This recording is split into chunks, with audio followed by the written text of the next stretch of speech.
The same old game night? Switch things up with Chumba Casino. Play over 200 free online social casino games. From classic slots and blackjack to exclusive in-house favorites you won't find anywhere else. However long you got, you can play your way, anytime, anywhere. Make your next chill night a little more fun with Chumba Casino. Only available in permitted states. No purchase necessary. See terms and conditions for details. VGW Group. Void where prohibited by law. 21+.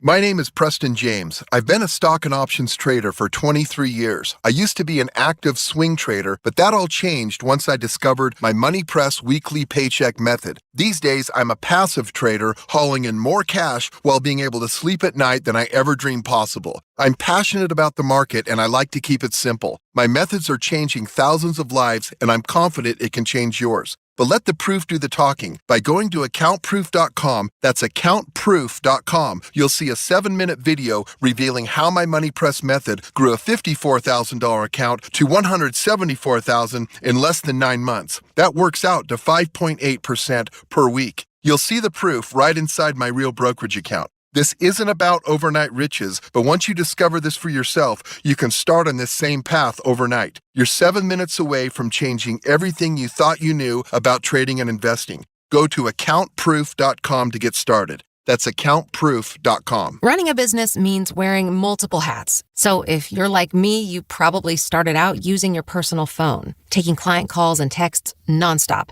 As my business grew, I needed something smarter. That's when I switched to Quo, the #1 business phone system. Quo works right on your phone or computer. No carrying 2 phones, no clunky landline, just one easy app you can try for free. Your team can share one number and handle calls and texts together like a shared inbox. Any teammate can jump into the conversation so customers get faster responses. And Quo's AI assistant summarizes your calls and responds to customers 24/7, so you never miss a lead or opportunity. All this starts at just $15 a month. That's basically 2 coffees. You can even keep your current business phone number. Find out why 90,000 businesses trust Quo. No missed calls, no missed customers. Try Quo for free at quo.com/boost. That's quo.com/boost to try Quo free. QUO.com/BOOST. We planned our investments well for retirement, but I wish we had more cash. Don't they know they're sitting on a gold mine? Nope, they don't know that if you want a life insurance policy of $100,000 or more, you may be able to sell all or part of it to Coventry for cash, even a term policy. Don't lapse or surrender your policy before finding out what it's worth. Call Coventry Direct at 800-236-3400 or visit coventrydirect.com to find out if you're sitting on a gold mine. That's 800-236-3400. Call now. The Bonfire with Big J. Okerson and Robert Kelly. I don't weigh myself. I don't know what I weigh right now. My guess would be 260. I weigh 230 right now. I weigh 230. But you're a big guy. But like, do you want to get like abs again, or do you? No, right? Again. Wrong choice of words. The Bonfire, weeknights at 5 p.m. Eastern on Faction Talk or anytime on the SiriusXM app. Hey, I'm Mike Slater. My dad passed away at the age of 63. He was in great health. It was out of nowhere, had a stroke. And super hard, obviously, for the whole family, but my dad had life insurance. So even after he passed away, he was still able to provide for my mom. And of course, by extension, my brother and I. This is why I have life insurance for my family, for my wife and 4 kids. And the best place to get life insurance is ethos.com. Because you can do it in 10 minutes. And there's no medical exam and no blood test, just a few health questions. 10 minutes. You're covered. Your family is covered. You can get $2 million in coverage for $2 a day. That's a 10-year term life policy for a 35-year-old healthy, non-smoking male. We don't like to talk about death in our culture, but everyone's going to die. You are going to die. Get life insurance in 10 minutes so your family is protected. Ethos, ETHOS, ethos.com/rate. Rates may vary, billed monthly. Ethos.com/rate. Imagine you're on vacation with your sweetheart. You gaze into her eyes and you see a beautiful sunset. You're in love. What if you could feel that way every day, or at least be reminded of that in love sunset vacation feeling? You can with my brand new Sunset 24-karat gold dip rose. Picture it, a rose that perfectly captures the sunset hues, going from deep purple to vibrant pink to soft orange. It's nothing like you've ever seen before. In my opinion, This is one of the most special roses we've ever produced in the last 45 years. Hi, it's me, your pal, Steven Singer. Yeah, the I Hate Steven Singer guy. I'm here to make your Valentine's Day romantic, unforgettable, easy, and fantastic. Gift her the colors of the setting sun with my new Sunset 24-karat gold dip rose for just $89. Free shipping, personalized love note from you, guaranteed for life. Visit me at the other corner of 8th and Walnut in Philly, the village of Newtown, Bucks County, or at IHateStevenSinger.com. Attention, have you racked up $10,000 or more in credit card debt? Are you barely getting by making minimum payments? With credit card debt reaching all-time highs, National Debt Relief is notifying consumers about significant debt relief options currently being made available to help those with overwhelming credit card debt. These options may reduce a large portion of credit card debt for those who qualify. You don't need to declare bankruptcy or take out a consolidation loan, and you may only have to pay back a fraction of what you owe, even if you have bad credit. National Debt Relief has already reduced the credit card debt for more than 550,000 consumers. So don't wait. If you owe $10,000, $20,000, or even $100,000 in credit card debt, you can now take advantage of this financial debt relief as the cost of living continues to skyrocket. To check what debt reduction you may qualify for, call 800-553-6800. That's 800-553-6800. Once again, that's 800-553-6800.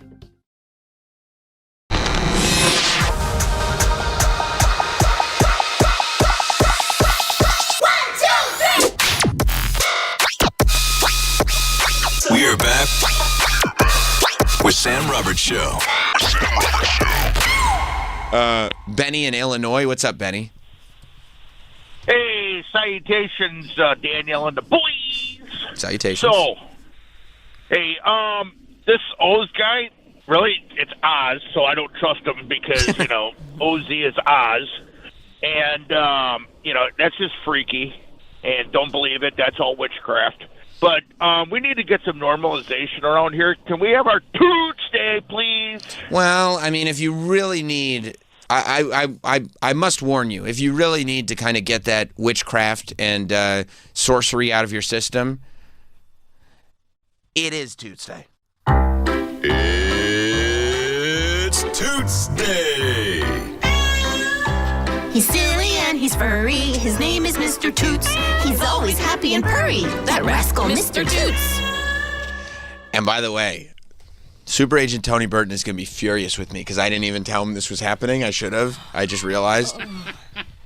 Ladies and gentlemen, it's a very special Toots Day because we have in studio the one and only Mr. Toots. Mr. Toots.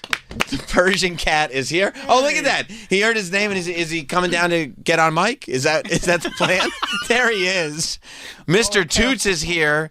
He's got a vampire cape on. Very scary. Hey, Mr. Toots, come on over. Come on over. Hey, make it your own. Okay, he's walking over. Hey, there you go. Sniff the finger. Oh, what a nice cat. Mr. Toots gave my finger a sniff. Now, let's be careful because he is blind. He seems to be a little reckless. He's a little reckless. Let me move my coffee for you, buddy. Well, there's a lot of he needs to sniff everything out. He likes this. Yeah. I like that he oh, are you rubbing your hand? Oh, he's rubbing. Look at that. And some kisses. Look at that. He rubbed his cheek. Oh, he stuck his cape. His cape is fucking him up. Here, let's. Yeah, why don't we take him out of his cape? Yeah, let me. There we go. He got his cape off. Make yourself at home, Toots. And he's got his vest on, so you guys brought him over on the leash. Is that right? Well, he did come in his spaceship. Oh, a spaceship. I didn't realize that he was into... He went full like Avi Loeb on this one, huh? Yeah. He has a little spaceship. Oh, wow, that's a spaceship. That's a lot of fun. Yeah. Is that did Elon make that? It's a backpack that looks like a spaceship. It is, yeah. Yeah, that's nice. Oh, shh. ASMR. Okay. You hear that? He's rubbing against the microphone. That's Toots. There he is. And he does. I mean, the world's been waiting for his debut on the radio. They really like him in this audio medium. That was him. The rubbing of the mic. He's licking you. Is that sandpaper tongue? Yeah. Wow. Never felt a cat's tongue before. Never? No. Wow. And Toots is your first? Well, you might as well retire now. I like he had to move the monitors to make sure. So Toots, he exited his loving mother's arms and has decided to find his way around the studio, but he wanted to get up on top of the console. So now he's walking all over the console, over by Danielle. Looks like he's coming back over. He's sniffing where O's was. Oh, look at that. Now he's on the chair. He's ready to be interviewed. Yeah, he wants to get interviewed now. Ready for his time. Yeah. I wonder if he's sniffing out the black magic that sat in that chair before he got there. There he is. Toots he's ready for his guest spot. He's just coming over. I think he wants to. Do you think he wants to get down? No, he likes it up there. He likes it. He likes it where he's positioned. Yeah. Well, and Chef Clarice is here too, but she's more like the handler. She's just Toots. here to handle Toots. To handle, yeah. Yeah, she's like the publicist. Yeah. Now Toots, it looks like is trying to get his. Clarice is trying to take his photo, but Toots is avoiding the photo. There's so much to sniff out. Right. Is he coming over here? Hey, Yeah. bud. Hey, there we go. There we go. Well, I moved the coffee so you wouldn't have to deal with it. Look at that. That's very... You know what? I'll tell you about Toots. Very agile. Yeah. Very agile, very limber. You know? He's able to get into very tight spaces and balance. There's just a lot of new odors in here he's enjoying. He loves odors. Yeah, he does. Well, correct me if I'm wrong, he can't see for shit. Well, yeah. So, you're going to love smells in that case. Yeah, when one sense doesn't work as well, the others pick up. Right. What are we trying to do there, Clarice? Are we trying to position him? Mom. So slippery. Sit. It's not working. Oh, how's that? Did you get it? Yeah. Oh, that's great. So Toots, how has he reacted to his newfound fame? Now that he's kind of a celebrity cat from the radio show, how has he reacted to the fame of it all? He loves it. Yeah, he's enjoying himself. He really kind of likes to still keep a low profile, but really, yeah, because he walked in a vampire cape, and a lot of cats don't travel in spaceships and wear vampire capes, so that's odd. That's true. A low profile. That's not 100%. What's that? No, you can't sit down. You have to leave. Troy. Please sit down, Clarice. Make yourself at home. That's your wife. We need the other perspective. We've heard a lot of tales of Toots, and not just the one behind him. That's right. Right. But Toots Day has become a staple of Sam Roberts' show. People are obsessed. Super Agent Tony Burton has been trying to pick up Toots as a client. Did you know that? Troy did. Does this work? Yes, all the microphones are functional. They're not just decoration. It is on. Is it on? Hello. There it is. Oh, hi. There it is. Yeah. We might. Okay, well, we'll see how long it stays on. Toots is walking on the mixer now. Cross the button. And Travis, because he likes cats more than he likes his job, is taking a photo of Toots on the board instead of getting him off the board. But he's never made a secret about that. Travis loves cats. All right, we're still on the air. Okay, great. That's good news. How have you found that Toots has dealt with being famous? Toots loves it. He does? He loves it. Wow. He gets really pissed if people see him and don't make a fuss. Could you hear him in your headphones just now? That sound that... Oh, he's licking his paw. That was Toots. Oh, that was Toots again. There it was. You hear him, the motion. He's here. He's here. You can feel his essence. He really takes over a room. He does, yeah. Who do you think owns the room more, Toots or Oz Perlman? Man, to have him back to back. I can't believe we booked him back to back like this. Yeah. This is like a 3 months worth of guest booking right here. Talking about we weren't all trying to pet O's. That's true. Danielle had Danielle did. Danielle did. She complimented. Yeah, Maybe he's licking all the O's off Danielle's hands. That's right. Maybe he's jealous about it. Why would you have... He's probably pissed that he's a segment 3 guest. He probably considers himself more a segment 2 guest. Yeah. Segment 3 is great. Segment 3 is great, but the West Coast is waking up. No, segment 3 is awesome, but segment 2 is the spot. Right. You know what I mean? That's really the spot, and so you might be. But Oz has a book. Toots just.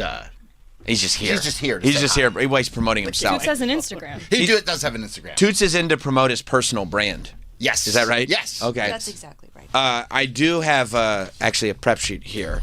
So Mr. Toots is in studio. He's a Persian cat. that Troy He'll owns. lick anyone, huh? Yeah, I guess so. Now he's licking Travis, which if he licked Travis, I don't want him licking me after that. That's disgusting. Mr. Toots is in studio. You can follow him at Mr. Toots. At Chef Clarice Lamb is on here too. Don't lick me after you lick that guy. No, it's cool, dude. Don't. Here, you want to get around here? You look We're like in an open relationship. There you go. Toots, come around. There you go, Toots. Toots. There you go. I made a little hole for him to get through. Hey, bud. Now, this is like sacred host area. He's going to sit on the paper. Is it? No. Oh. Does he like? Well, will he go to the bathroom on it? Should I move it, No, or he just likes to? He just likes to sit on paper. He likes the feeling of like loose leaf on his anal. He likes things that are like square. He'll sit in things that are square. He likes square. Yeah. That's interesting. So it's like if Clarice has like a pad, like a notepad. Right. He'll just come and just sit on the notepad. Sit on the notepad. Right 'cause while it's- she's trying to work. But it's a square. Yeah, it's a square. He likes that. The cat you gave away never did that? No, the cat we gave away to a lumberyard. He was a hunter of a cat. He really wasn't meant to be in a small home. What was he Why'd hunting? you give the cat away? Well, he wanted to. He was meant to hunt raccoons. It's a whole. Yeah, but why would you do that? Yeah, why would you do that? Because he didn't want to live in an apartment. He wanted to attack things. Oh. You see. How do you know? Did he tell you that? Well, because he started attacking us at some point, and not in a playful way. Like you couldn't walk by him, he might jump up in the air and latch onto your leg and start scratching and biting. At that point, we realized it's time to go. And then we took him to a lumberyard. We gave him to the lumberyard. We were very emotional, very sad about it. Hope this is the right move. Oh, my gosh. We called the lumberyard the next day, and they said that, well, they got him because they had a raccoon problem. And we named the cat Bruiser Brody. And we said, well, we? Yeah. It was a mutual decision. Definitely not just me.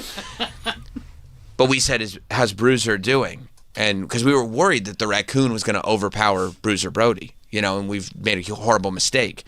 And then we found out from the lumberyard, well, the raccoon's not a problem anymore. They said that they walked into the greenhouse where Bruiser slept, and on the first night, they saw raccoon tracks walk in, I mean, like 3 steps into the greenhouse, and then they saw the same tracks just turn around and leave. So he ended up exactly where he belonged. We found a wonderful home for him. Toots, on the other hand, he's a little bit more majestic. Toots turned off Clarice's mic. Well, he's like, Mom, enough of that. Enough. He's sick of me talking. He's a little bit more majestic, a little bit more regal. He turned it off. Okay, Toots. He's tired. Stop turning the mics off, Toots. He's like, I just hear her yapping. All the time. I get no reprieve. This lady, I'm shitting all over the floor. She doesn't get it. It's her. Shut the fuck up. He's been good, though. He hasn't shit on the floor in New York, right? He never shits on the floor in New York, only in Florida. He likes to shit on the floor in Florida? Well, we think we cracked the code, I think, on that. Well, she cracked the code. He just did he just jump from the desk to your chair? Yeah, they'll do that. That's pretty impressive. You think? I think so. For Toots? Yeah, I think so.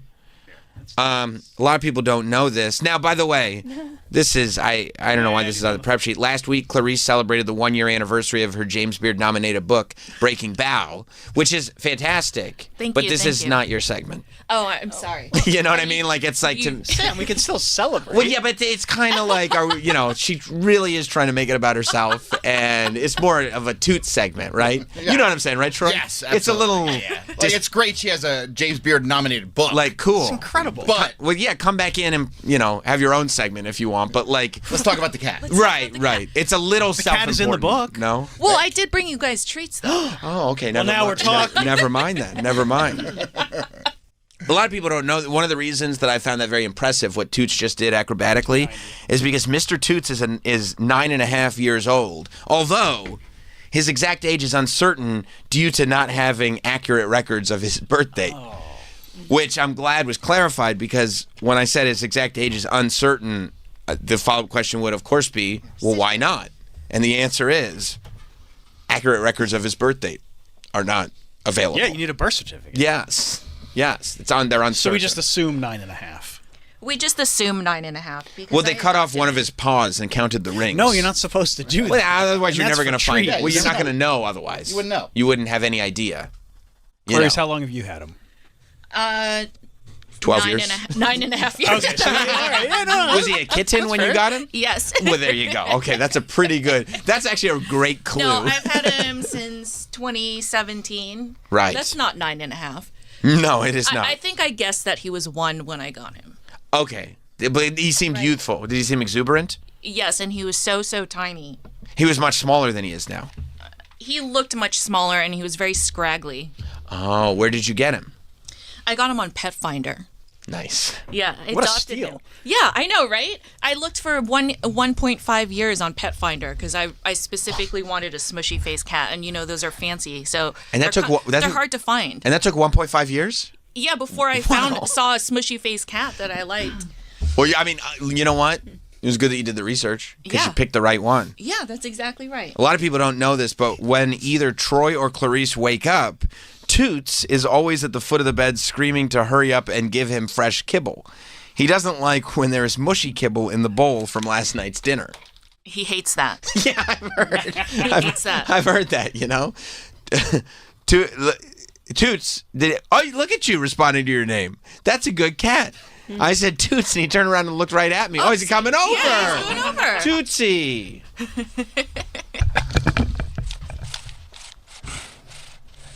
Did you hear that? Did you hear that? Yeah. That's vintage Toots, am I right? That's him sniffing and purring. So Toots. I like that. He came right over. So he knows his name. Now, let me ask you this. Do you guys ever deal with dander? Is there any kind of dander problem? Sometimes cats have dander. No danders. That's incredible. That's incredible. There's fur everywhere. There's furs. That's tough. Furs are tough. Boogers. He likes to share his boogers everywhere. Does he pick or? He's very snotty. I pick. You pick his boogers out. I pick his boogers all day, every day. And he'll allow you to do that. Does he ever get mean? Does he ever show his claws or go? No, or anything he's like never that? mean. Never. No. You never hear that. Nope. Wow. Even when you're picking his boogers, he doesn't go like this. No, he just sits there and shows his snaggle. Wait, he's got a snaggle tooth? Yeah. I see. He lifts one side of his lip up. And that's more of this is really annoying. I don't know what to do about it, but. Well, because we do have a booger sucker. Oh, for the cat. I have the booger sucker. You brought the booger sucker, and was that in case during the segment you found a booger? Yeah. Or do you always travel with it? It's best to travel with it. You never know when he's going to get a snotty nose. Right, and you want that out immediately. Because he's really snotty. He's very snotty. Oh. Right, not just snooty, also snotty. He's snotty. I see. And, I see. Yeah, he's letting you pet his tail, Danielle. Yeah, I love it. It's really so find this thing. It's a very friendly cat. Yeah. I mean, where's the abnormally friendly. Strangely friendly. Has he ever tried to bite someone? He doesn't bite anybody. He doesn't bite anybody. No, wow. He just immediately licks everybody. See, he likes his snot sucked. What?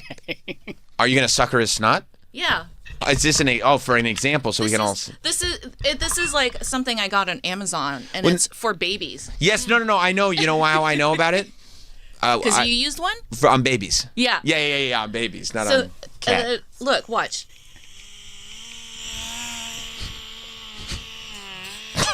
He doesn't like that. Well, he doesn't have any snot right now, so there's nothing to suck there. Right. It looked like, was he batting you with his paw, or do the nails ever come out? Nails don't ever come out. Never. He just bats. He bats. Yeah. But he hasn't been declawed. No. You should never declaw. No, I agree. But he just bats. He just bats. I mean, what a peaceful cat. He doesn't know the strength that he's got. He's a friendly cat. He really is a friendly cat. Like Heathcliff. Yeah. Yeah. Heathcliff. You mean Heathcliff? Heathcliff. Heathcliff? Yeah. Heathcliff, you remember? Hi, come here. Heathcliff, no one should terrify the neighborhood. Remember that guy? I don't know. You don't know Heathcliff? I know Garfield. Garfield, he was also a peaceful cat. Yeah. He enjoyed lasagna. Heathcliff was a little more mischievous. He was a junkyard cat, Heathcliff. And he hated Mondays. Garfield did. Yeah. Well, don't we all? Yes. You know what I mean? I can relate to that. I can see, there's little furs in the air and things like that. Oh, you can see. Yeah, and when you hold him, you'll get it on your shirt or whatever. Do you ever deal with allergens? No. That's great. No, That's he's great. people. We have family members that are allergic to cats, and they're not allergic to Toots. Really? Yeah. How maybe that's the dander. A lot of people are allergic to the dander. Yeah. But maybe do you bathe him often? No, like twice a year. But he's an indoor cat, except for in Florida when he goes to the front porch. He likes the porch. He likes the He front loves porch. to lounge on the porch. He loves concrete. He does. Yeah. Florida concrete, though. Florida concrete. Because in New York, the concrete is cold and has urine and fecal on it. Yeah, he doesn't like those odors. He likes lizard odors. He does like lizard odors. But is it true, and this is a rumor that I've heard about Toots, that sometimes he has trouble. Yeah, I'm talking about you. That sometimes he has trouble. He does know his name. Yeah. Very well. Yeah. He does have sometimes he has trouble catching the lizards because the eyesight isn't what it used to be. True or false? I don't think the eyesight was ever good. Oh, no? No. So it's not like he's fading. It's more just like, that's just Toots. I think he's just kind of checked out. He's Gotcha. a little aloof. Gotcha. Well, he's very well taken care of. Yes. I see. Yeah, I don't think he would last long in the wild. No, he would I not. He couldn't. would not. I couldn't imagine. Well, you have to bite and claw. Yeah, like I have to like literally when there's a lizard in Florida, like I have to show him on the wall, like Toots, look at the lizard, and then he'll finally. And once he's locked in, he's locked in. But you know the thing about but that's also the thing about Toots is that a lot of people don't know this, but it is believed that Mr. Toots was most likely the runt of the litter due to his delicate size and casual nature, which you will even see that in human beings when they're the youngest of several children. Yeah, and I didn't realize that people do. That is the working theory behind Mr. Toots right now as well. People do believe that. He is small. Mm-hmm. He doesn't react in a way to certain things like you think a cat should. Right. You know, like if there's some sort of like a bug or a cockroach in the house or something, like it doesn't even come across his radar that something's happening. Right. Sure. He's honestly willing to share. Yeah, he'll share the house with the cockroach. Yeah, he's just like, where's my fresh kibbles? Sure. He's looking for kibbles. Yeah. Now you had Clarice. You had Mr. Toots as one of your two witnesses for your wedding. That's right. That's exactly right. That had to be massive when you looked out, because I remember when I got married, one of the really joyful things was looking out and seeing all the people in our lives that like we loved and that cared about us. So I can only imagine seeing Toots and the photographer was a similar experience. Well, yeah. Well, I actually only saw Toots. He was the only one sitting in the audience. Was there something satisfying about that? Yeah. Yeah. And he was just sitting there staring. Right. without a ton of emotion. Yeah. Just like, well, this is where I'm sitting right now. Yeah. Cool. So it's almost like you go like, man, I never would have pictured this is what it would be like. And then you look out into the pews. The pews. And there's Toots just sitting there emotionless. That's great. We were happy he was there, though. He brought good vibes. He did? Yeah. Was he in a Hawaiian shirt of any type? He was. Yeah, if you go to my Instagram, it's or Clarice's, it'll be He was, because that was the theme, right? Yes, it was a tropical theme. Tropical Florida theme. A tropical Florida theme for you, your husband Troy, and your cat. Yes. Those were the people He's our involved. son. Your son Toots. Our son Toots. Yes. These were the people involved in the theme. Yes. Yes. Okay. Top right. It was on my Instagram. Well, that is not. There it is. Keep. Oh yeah, right there on the left. Right there with the cross and the church. You know, the one that looks like a wedding. The wedding photo. Yeah. There it is. Yeah. What a beautiful scene. What a family. You know? Yeah. And it does feel like, without even guessing, I wonder what state that was in. I would say Florida. Yeah. I don't think you have to exactly be Oz the Mentalist to figure out that photo was taken in Florida. We were mocked actually for our wedding photos. You were? By whom? By Floridians. No. Right? They said that But in a funny way.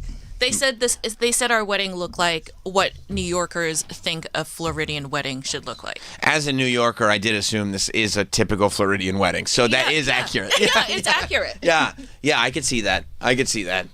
Yeah, there he is. Look. Oh, look at that. Yeah, he's just sitting there. And look at all those seats. Empty seats. Empty seats. Yeah. So it's like, and that had to feel good too, because you have the potential to invite as many people as you want, but you chose to just only have Toots there. That was your choice. Yes. And I like that. I like when people make a bold choice and they stick by it. And that's kind of that thing of like, you know what? You know what I would think if I were looking out and I just saw Toots and many, many, many empty chairs? I'm living life on my terms. That's what I would think. That's exactly what we thought. That's what you thought too? Yeah, and it just keeps down on the headache. Because Toots is going to be cool about whatever. He's cool with whatever. Yeah. Yeah, no, it was a great wedding. It was simple. It looks great. It was. It looks great. I'm glad you found Why are you saying it like that? It does look great. And I'm glad you found a church that allowed, I wouldn't say cats plural, but cat. Oh, yeah, Pastor Derek, he didn't care. I was like, can I bring the cat? He's like, yeah, of course. Bring the cat. Yeah. Yeah. Yeah. You know, that's great. You love him? Danielle, you're a big fan of Mr. Toots? No, I'm loving this. Yeah. I love giving a massage to animals and seeing how they. He's just so zen right now. A lot of people wonder what Mr. Toots was named after. Well, that's Ice-T's character in Law & Order SVU, Detective Tutuola. Yes, that's correct. Right. That's my favorite character. You like that character? Yeah. Do you like that program or really? Oh, I love that program. Do you ever get frustrated when Detective Tutuola he's really just in the police station scenes and they don't, because a lot of the show takes place, with the gumshoe work, feet on the ground. And a lot of times Tutuola is back at the station. Do you go enough with this Mariska Hargitay? Where's Detective Tutuola? No, because I love her as well. You do? Yes. So you love all the cast, but your favorite... My favorite is Detective Tutuola. Is the namesake. Yes. Yes. Yes. And he's sitting there right now. Are you talking about Gary He? Yes, my Gary life, He right? is the other James Beard nominee that we had on. Yes, that's exactly who I'm talking about. Yes. And I always think, he's a fuck, that guy phenomenal that said he was there is gone. How was, remember that time that you guys had that flat tire and had to wait forever? That shit. When I hear this certain song, it always takes me right back to those fucking teenage years, Troy right? told me that you guys cursed us in hopes that we got a flat tire, and then we did get a flat tire. And then to run into those dudes, man. And see, I'm at the point I think that might have now. been Travis and Mike. It's I don't like, think I was That doesn't involved sound in like that. us. when you're a certain age, you're like, oh shit, everybody's looking older, and is that weird? Now I'm just glad to see who's alive. You know what I mean? And not just very little of it has to do with natural causes. Oh, he was freaking out. I'm just happy to see, and the fact that You know what? We'll just Woody's stop at doing this. fucking. Don't worry, it's delightfully tacky. Yeah. And the wings are delicious. They are delicious. They are. We could do this the easy way, or we could do this the hard way. We'll be right back with Sam Roberts Show. Nice bar you have here. It'd be a shame if something happened to it. The Bonfire with Big J. Okerson and Robert Kelly. I'll tell you my sex dream about Christine if you tell me yours. I'm not into this. No, Jay watches porn videos where they're being stabbed. Oh, does Jay do that? It's not my thing. Look over Christine there. and I did something you didn't do, Jay, obviously. What, kiss in the mouth? Talk after you're done. The Bonfire. Weeknights at 5 p.m. Eastern on Faction Talk or anytime on the SiriusXM app. Your all-access pass to the superstars of the WWE is SiriusXM Pro Wrestling Nation 24/7. Today, starting at 9 Eastern, Busted Open and Not Sam Wrestling will be broadcasting live from WWE headquarters. Hear from WWE superstars like CM Punk. Wrestling is my addiction. For daily wrestling conversation that puts you over the top rope. Check out SiriusXM Pro Wrestling Nation 24/7. Channel 156 in the car and on the SiriusXM app. So am I the only one who thinks watching TV is way too complicated? Not at all. It's ridiculous. There are too many services, and don't get me started on the cost. Good thing we found Philo, a better way to TV. I know, right? For as low as $33 a month, we get the best live channels, MTV, BET, Food Network, plus all the hit movies and shows from AMC+. And since they've added access to HBO Max Basic with ads plan and Discovery Plus to their core package, it's the best deal out there. Now we get to watch all the TV we love with just one subscription. I love that there are no contracts or hidden fees. Just great TV for an affordable price. And come on, how great is their DVR? We can save all our shows, rewatch them for up to a year, and skip the ads. It's a total game changer. Signing up was so easy, too. You just went to philo.tv and locked in the best price. Yep, a few taps for philo.tv, and we were on our way. Well, Philo was the easiest decision we've ever made. Now the hard one is deciding what to binge next. Last year, over 2 million people called Morgan & Morgan in their time of need. I'm Matt Morgan of Morgan & Morgan. People often ask me, how much money do I have to pay you up front to be my personal lawyer? The answer is nothing. It's free unless we win. We have recovered billions in settlements and verdicts over the years. We have never taken a fee unless we've won the case. You can hire the largest personal injury law firm in the world as your personal lawyer for free unless and until we recover for you. When life changes, clients choose us. When results matter, clients choose us. When the stakes are high with just one shot, clients choose us. So who are our clients? They're people just like you. People who share our values, hopes, dreams. People who believe that dignity is a God-given right. People who fight for a better tomorrow for their families and their children. And when they needed a personal injury lawyer, who did they choose? Who would you choose in your time of need? Injured? Choose the injury law firm Ronnie Munn chose. Morgan & Morgan, America's largest injury law firm. Are you romantically in love with your cell phone carrier? Heart emoji.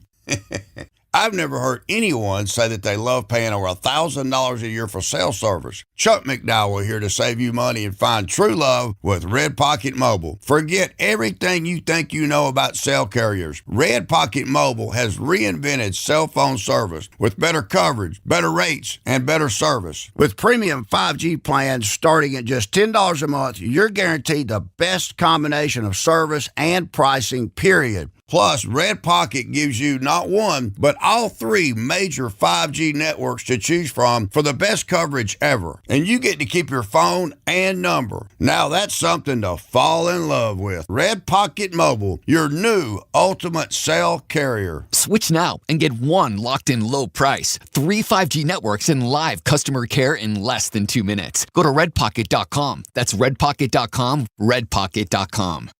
SiriusXM, Channel 103. Faction Talk. Looking for comedy you don't have to skip around?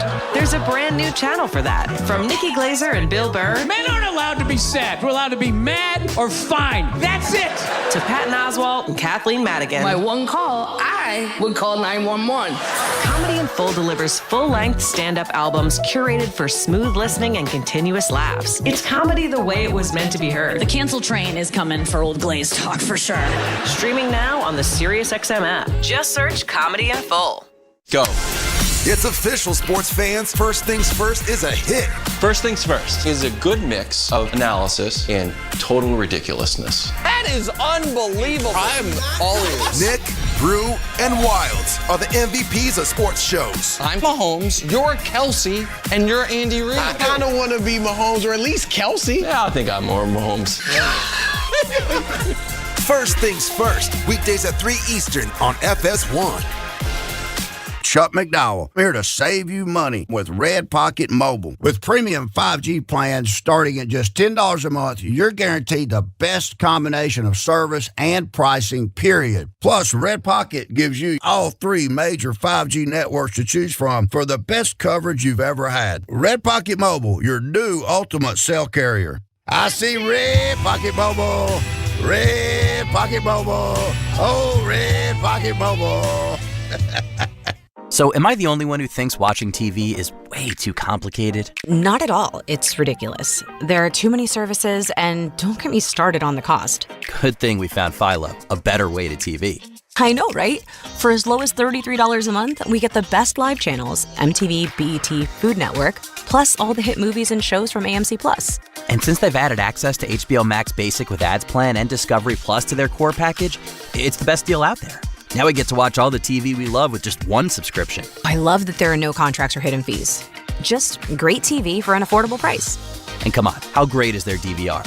We can save all our shows, rewatch them for up to a year, and skip the ads. It's a total game changer. Signing up was so easy, too. You just went to philo.tv and locked in the best price. Yep, a few taps for philo.tv, and we were on our way. Well, Philo was the easiest decision we've ever made. Now the hard one is deciding what to binge next. Attention investors, profits from your investment portfolio need protection. We all know stocks and equities don't just go up. At some point, a market correction takes place. You want to protect and profit, right? How? Check out the RV resort and vacation rental market. The best real estate play in the market today. It's booming. It does well in good economic times and even better in any downturn. Add something that can protect and generate profits to you. Go to resortpropertiesgroup.com to learn more. That's resortpropertiesgroup.com. Talk to the experts about how to use your IRAs, self-directed IRAs, and 401k plans. Go to resortpropertiesgroup.com or call now 888-307-1685. That's 888-307-1685. Early callers qualify for a free week stay at one of our affiliated resorts. Don't wait. Go to resortpropertiesgroup.com, resortpropertiesgroup.com, or call 888-307-1685. Individual results may vary. Past performance is no guarantee of future results. We're back. You wanna mess with this? The Sam Roberts Show. One of the best yet. In studio, Art Alexakis. They get it? Nailed it, right? Nailed it. Yeah. Of course, Everclear's frontman. Sparkle and Fade's 30th anniversary tour is going on right now. The remastered deluxe edition of the album, there's a double vinyl and digital coming out in November with unreleased tracks, alternate versions of fan favorites, original demos, cover songs. The unreleased tracks are those tracks that have been like sitting for 30 years. Really? Dude, they let me into the, by the way, thanks for having me on. Of course, dude. Yeah, they let me in the vaults, dude. Really? Yeah, and there was stuff in there that I had forgotten about. Like, there was this one song that became another song that the original version was much more punk rock, and the lyrics were different. They were like from a different point of view. Instead of being apologetic, it was like, F you. It was like, instead of taking the blame, it was giving the blame. It was really interesting. When you're a songwriter like that and you find stuff, I mean, it must be remarkable because these songs are obviously written from the point of view of whatever you're feeling in that moment. Right? It's not like a permanent, this is my statement on the matter. It's just, this is what I'm feeling right now. Right. So when you find something like that you don't necessarily agree with anymore, do you go, I don't want people hearing this song? Or do you go, that song was right for that moment? It's right from the moment. Right. It documented the moment. To me, it's like almost like archaeology. It's right. It's like, this is where my civilization, this is where I was at the time. And I've gotten to a place in my life where I look back at that stuff, and even with all that, to me as a creative, I try to gauge things by cringe factor. Right? Oh, yeah. Right? Like when you listen back to a record, what's your cringe factor on it? And I gotta say, on my records, it's pretty low because I was so adamant at the time about, that song shouldn't be on the record, and the label's like, no, we want that song on the record. It's going to be the second single. I go, not on this record.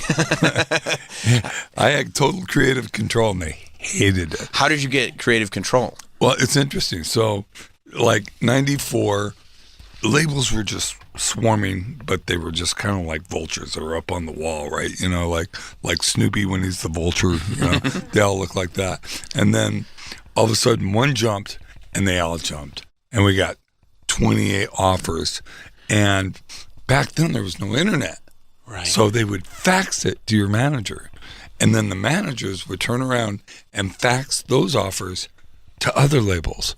And then it would just, that's what they used to call a bidding war. Yeah. And it would just exponentially get up there. And to me, I was like, man, I don't want to go through that shit because... Can I say that? Of course. Okay. Yeah, whatever you All want. right, we're on serious. That's right.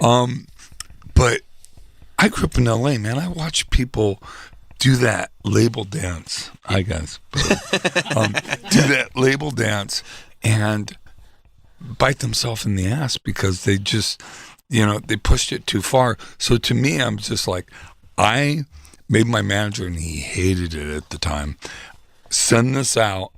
This is what I want you to send out. And I sent it out and said, I want this much money. Mm-hmm. I want this many firm records. I want tour support. I want full mechanicals on my publishing after we hit 100,000 records. I want this and this and this and this. And all the labels came back and go, man, this kid knows his stuff. This is cool. Yeah, we're into that. And then I sent another thing. I go, oh, yeah, by the way, I want total creative control on everything. And I produced my own records, and poof. They went away. Well, all but about 8 labels. Yeah, 7 or 8 labels. And I'm like, okay. And my manager's like, we just walked away from money. I go, no, that wasn't real money. Mm-hmm. Because a lot of those labels wouldn't let, a lot of times you'd bounce and make records, and the label wouldn't put it out. Right. And just kill their career. These guys were serious. So, and it said on the contract, when I went to Capitol, if I give you a record, you put it out. It's contractual. If you don't, you owe me $2 million.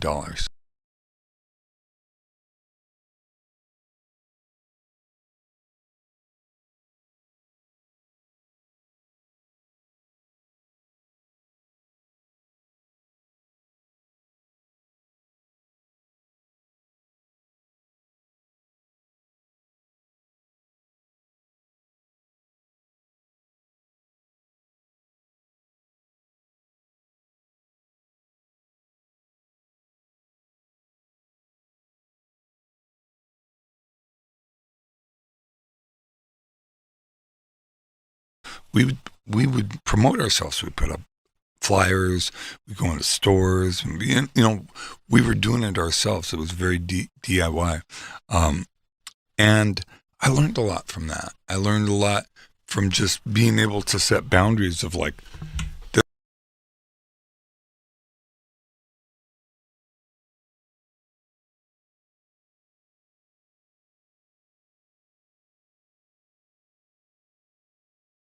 This is my last band. And if I'm going to do it, I'm going to do it on my terms. If not, I'm going to just pack up my new baby and my girlfriend, and we're going to move to LA. I'll get a job at a label. I'll write songs. I'll produce. I'll do something in the music. But this is my last chance to do this. And yeah, I didn't know how it was going to go, but the fact that there was 8 labels left, and we went and met with those guys and settled with Capitol, and and they gave me a deal that was like way loaded in the back because they didn't know things were going to happen. Because when I signed with them, I didn't have Santa Monica. I hadn't written it yet. So most bands at that time were signed for their hit. Yeah. Right? Yeah. And then everything else was filler. I hadn't written it yet. When I got signed, they gave us a bunch of money. We did this punk rock tour that nobody came to, opening for a band that no one's ever heard of. And then we went home, and at the time, I told my girlfriend, find us a nice house, like to rent, but I need a basement. Get whatever you want, whatever neighborhood you want, because we were living in a place in Portland called Felony Flats. That's not if you wanted some meth, that was the right neighborhood. Right. And but so she found a nice house in a nice neighborhood with a basement, and we went in and soundproofed it. And at night I would write songs out on the patio because my 2-year-old was sleeping in the bedroom in the back. So I'd write songs on the patio, and then the band would come over during the day and we work them out. Do you love those days looking back on them now when you were just putting all that stuff together for the first time? There's a charm to it. Right. Yeah. I mean, because like when you talk about how you're asking for what you want, and if you don't get it, then you don't get it, you'll have to do something else. I feel like when you're in the position that you were in when you're 32, you're living in Felony Flats, you're like, you've been doing this forever, you're at the end. You're like, this is the last band, whether it works or not. Yep. It's one of two ways. Either you're going to do it the way you did it with a certain amount of confidence, right, or the desperation is going to kick in.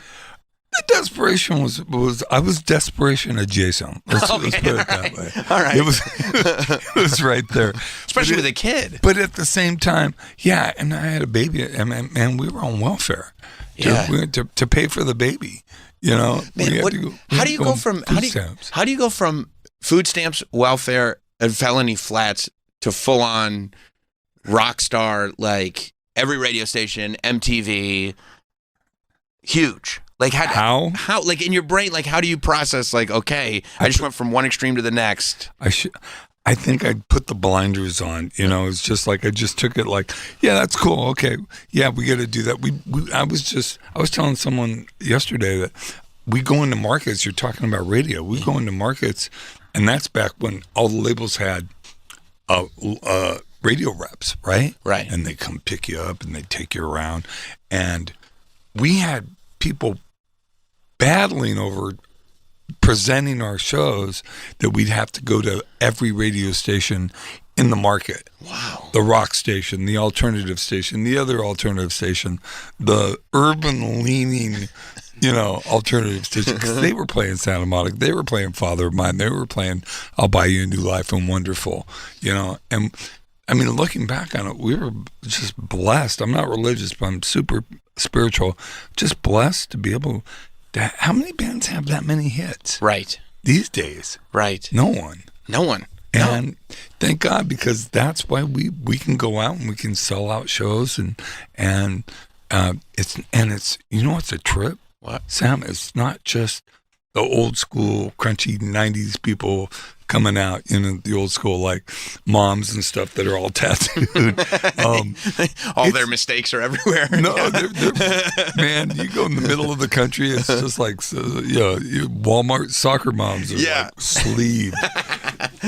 I mean, when I got sleeved, no one was sleeved. Yeah. And now everybody is. Yeah. But it's funny because I'd say if 30% of the people come into our shows are in their late teens, 20s, they weren't even fucking born when this stuff came out.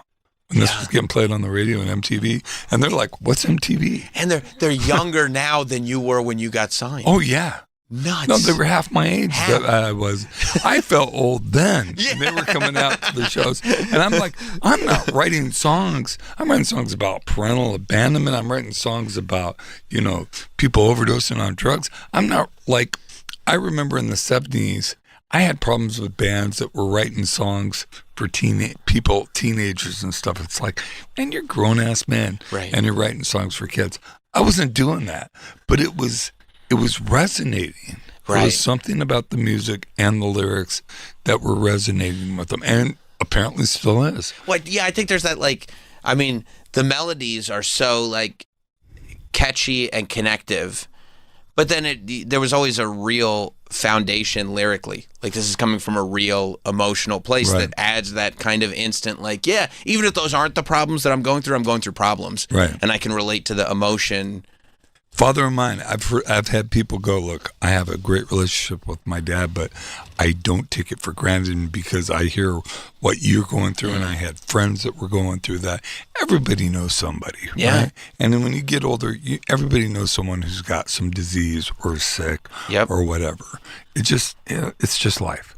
And my lyrics are for people that don't want songs about partying, don't want songs about getting laid, don't want to hear songs about, Dungeons and Dragons. That's not my thing. I'm not. I like Rush, but I'm not writing songs like that. Yeah, no wizards. No wizards. No wizards. Can't do wizards. Though I do in a song called Volvo Driving Soccer Mom talk about a wizard-shaped bong. Okay. Because my second wife was working at a record store. That's where I met her. And some guy calls up and goes, "Do you have bongs shaped like wizards?" She's like, man, you got to rethink your life. There's your priority. One question that you've got, that one sentence has told me more than I need to know about you. That's so that I ever need to know about you. Yeah. Yeah, but it's wild, and I think it speaks to the way people consume music. And I also think, so you were saying before about having creative control allowed you to kind of keep the cringe factor out as much as you could do on your own. I think so. What do you think creates the cringe factor? Because there's a lot of songs that were extremely popular when they came out, and you listen back on them now and you're like, ooh. Even 5 years later, you get 5 years removed from a song and listen to it again and go, what were we thinking? I think in my opinion, I think it's when you give the responsibility to someone else, to a producer, to someone that makes those decisions like that. Not that working with a producer is a bad idea. It just didn't work with me. I would talk to them, and they wouldn't get what I wanted to do. Mm-hmm. They were like, well, we're going to do this and this and this. You'll trust me. You'll like it. I'm like, I don't trust you. Dude, I grew up in a housing project. I don't trust anybody. How about that? What are you going to do that's different from me? And I had one famous producer go, I thought this was, me interviewing you, but it feels like you're interviewing me. I go, I am interviewing you. It's my money that you're going to get. Yeah. He goes, well, it's the label's money. I go, no, brother. It's my money. It's coming out. Because I got to pay you that back. Yes. That big, all your fancy assistants and stuff, I got to pay for that. So if I'm going to pay for that, what is the value I'm going to receive from that? But you knew that then. I knew that then. So I grew up poor. Right. So you think that's the difference, like that you weren't? I think so. Yeah. For me, I can't make judgments about other people, but for me, from my experience, I grew up with a single mom who was just a crazy hillbilly, growing up in a housing project, with a lot of black people and Mexican people, which I am very grateful for because it made me very inclusive and accepting and open. But looking back, it was hard for my mom, but I'll tell you one thing. Even though my mom was a hillbilly and grew up in the Deep South during the Depression, my mom never used the N-word, not once. And I remember when I was like eight or nine, I'm playing with my friends, all black, and everyone's using the N-word, calling everybody the N-word, and I was doing it too. And she's like, Arthur, she called me Arthur, right? You call me Arthur, I automatically cringe, and pulled me inside and smacked me upside the head and goes, you don't get to use that word, ever. But they're using it, doesn't matter. They're calling me that, doesn't matter. You don't get to use that word. That was my mom. Mm-hmm. She was tough, she was crazy, literally crazy. But man, she loved me fiercely from the moment I was born to the moment she died. And when people are like, oh, you had a rough childhood growing up, I did. But I had that. Yeah. And a lot of people don't have that. That's right. Even people with money don't have that. And as you get older, I'm sure you start to look back on what your mom was actually going through. Oh, yeah. And appreciate it, to be like, number one, a lot of people don't have this, but number two, the fact that you had nothing and were crazy, like you just said, that you still went the extra mile and loved me the way you loved me, is like, because you start looking at your parents as human beings, right? Oh, yeah. Oh, absolutely. I mean, when you grow up, I remember, like, there was a point where I called my mom and I was like, I had a kid, and like a 3 or 4 year old. I'm like, Mom, I just wanted to apologize. I'm sorry. What for? For everything. For everything. My brother died of an overdose. Mm-hmm. My sisters were getting pregnant before, like when they were teenagers and blah, blah, blah. My mom went through all that stuff. And my poor mom, all she ever wanted to do was to have a man. She grew up in the early part of the 20th century. She wanted to be a stay-home mom. That's what she wanted to do. She wanted to bake stuff. All my older siblings, she baked stuff. She never baked stuff for me. Every now and then she'd get Duncan Hines cake, right? Mm-hmm. But because she was working and going to night school and working 2 jobs. And, I just, like, she's my hero, for sure. So when you start making a ton of money, how do you stay rooted in that guy? Because a lot of people come from nothing, make a ton of dough, and all of a sudden they forgot who they were. They start buying boats. And no one needs a boat. For what? unless you're a Gloucester fisherman, you don't need a boat. No. Yeah.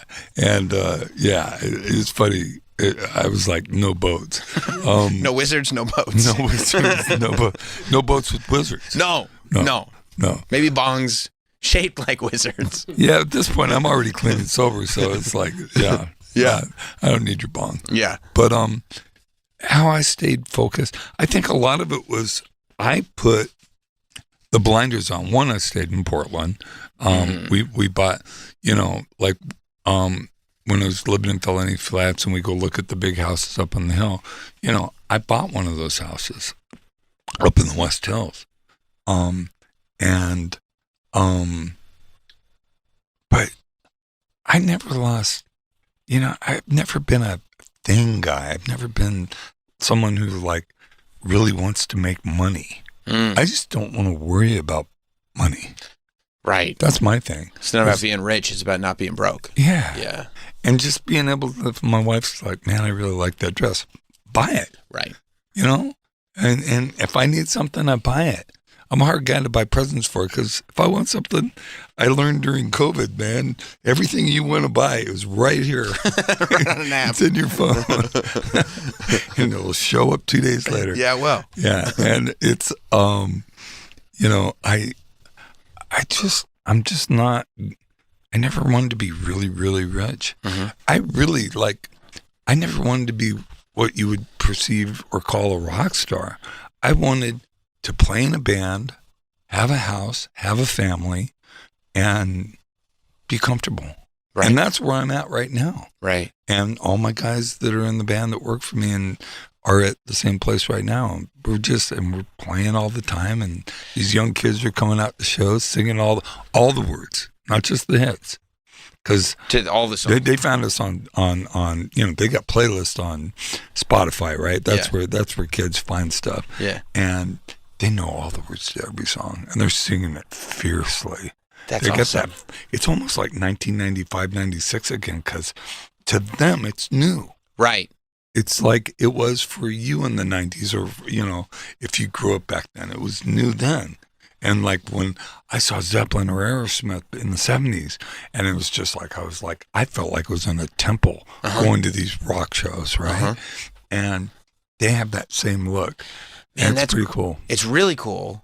And it really is cool how, like, I guess the younger generation now, because everything is at their fingertips, they get that feeling. Because you're right. In the 90s, when you discovered a new band, and then you heard one song, and you're like, I'm so connected to this song. You went and bought the CD. You had to buy the whole album. You had to buy the whole album. Yeah. But then if you liked it, you went, oh, holy shit, this is my band. Yeah. Right? You had another band, and you got to go through this whole new thing of finding it and discovering people onto it. Yeah, and you're buying magazines and trying to figure out when you're going on tour and everything. But just the idea that, like, it's happening rapidly because now, a 16, 17-year-old kid can find one of your songs. I mean, Shane Gillis playing Father of Mine on Tires. Did you see that they used Father of Mine on Tires? I saw it. Like, even that scene, you got to believe there are people watching going, what's that song? Right. That are then going and finding Spotify. Now they got the whole catalog, and within a week, they're obsessed. Him and his dad are like, that's not even their best song. Did you like it when they used that? Yeah, dude, yeah. Even as long as you spell my name right on the check, dude, that's all I care about. I'm really not that like that, but I mean, just the fact that they're talking about it wasn't negative. No, they loved it. Talking about, like, the old axiom of, like, any press is good press. Yeah, that's not necessarily true. Now, you remember, like, we played Woodstock '99. Now, you remember that HBO thing that came out a couple years ago? Yeah. Every band they talked about by name was negative. Right. Every band. They didn't mention us at all. They didn't mention the fact that we played to 350,000 people, and they were all singing Santa Monica and Father of Mine. They didn't talk about that. No. And I remember my wife going, man, why didn't they mention you? I go, baby, they didn't say anything positive about anybody. Yeah. Except by just, default. Yeah. And I'm cool with that. Yeah. Because it was a shit show. Yeah. That whole concert was just, everything was going wrong, and everyone, all the musicians are like in the press tent going, oh, there's such a legacy, and you can really feel the vibe. And they're asking me, and I'm like, man, we're on a Air Force base out in the middle of August, and it's 104 degrees out there, and people are selling bottles of water for $9. And this is, what, 25 years ago? Yeah. 26 years ago? And I'm like, one of the reasons the original Woodstock was great is because things went bad, and that allowed people to rise up and act, and take care of people. Same thing in 94 with the mud and everything. This was a money grab. Right. And I even said that, and they didn't use that. You said it at the time? Yeah, I said it in the interviews in the press tent. Yeah, yeah. And I'm like, do I still get that free pair of Converse? Yeah, that's the other thing, too. They're like, that guy from Everclear's a bummer. Yeah, kind of. I'm bummer adjacent, for sure. Yeah, but you were right. I was totally right. You were right. Yeah. So you knew. Did you know? Oh yeah, man. As soon as you walked in, you were like, "This is not what it's supposed to be." Dude, there was guys. So there was two stages, right? Did anybody go? Did you guys go to that? I didn't go. I mean, I remember like watching it as it happened, and then the news reports and everything. MTV News, and just like and you kind of listen to the vibe. I remember like over the weekend, like it started like, hey, it's Woodstock, this is great, look at all these bands, and then slowly, this got a little rough here, this got. By the beginning of day 2, it was like, I don't know, things are getting weird, and then by the end, it was this sort of like, a bomb had gone off, and it was a disaster. Apocalypse. It was apocalyptic. Yeah. It's exactly what it was. So everything getting burned to the ground and stuff, and kids like knocking over the towers, but you knew, right?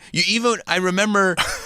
Even knowing then, like talking about the day before that is when you started hearing about people having heat exhaustion and bottles of water being expensive. There was no water to the campground. Right. Because, we heard that, and there was no access. More than that, I was like on the stage, and underneath the stage is where all the roadies were. Yeah. And they were giving girls passes to come down there, and they had beds where they were having sex with young girls to get passes. Under the stage. Under the stage. I saw it. And I complained about it. People told me to shut up. And there was girls getting raped and like because it was such a press up against the stage. Yeah. And they were raping girls. I mean, we knew we were hearing about this, and people weren't talking about it. And I'm just like, this is just this is bad. And then the night after we played on Saturday, we were at our hotel, and I met, like, there was nothing but rock stars in the lobby. I met Rage Against the Machine. I knew the Korn guys and blah blah blah blah, and then this guy comes up to me, and I'm talking to my friends, and my bass player's like looking like this, and I turn around, there's like a 7-foot black guy, big dude, goes, "Excuse me, are you Art from Everclear?" And I go, "Yeah." He goes, "Ice Cube would like to pay his respects. Can you come with me?" I'm like, yes. Yeah. And I turn around to Craig and go, "Hey man, you want to go?" He's gone. And so I go over there, and that was all really cool. But we started hearing rumors about what was going to happen the next night. That because we were planning on staying the next day and night and hanging out and watching Chili Peppers. We heard the Chili Peppers were giving people lit candles. I'm like, we're out of here. Really? We're leaving tomorrow morning. Yeah. Because you knew what was going to happen. And that's exactly what happened. Did you think that was going to be a good idea, giving out 10,000 lit candles? It's insane.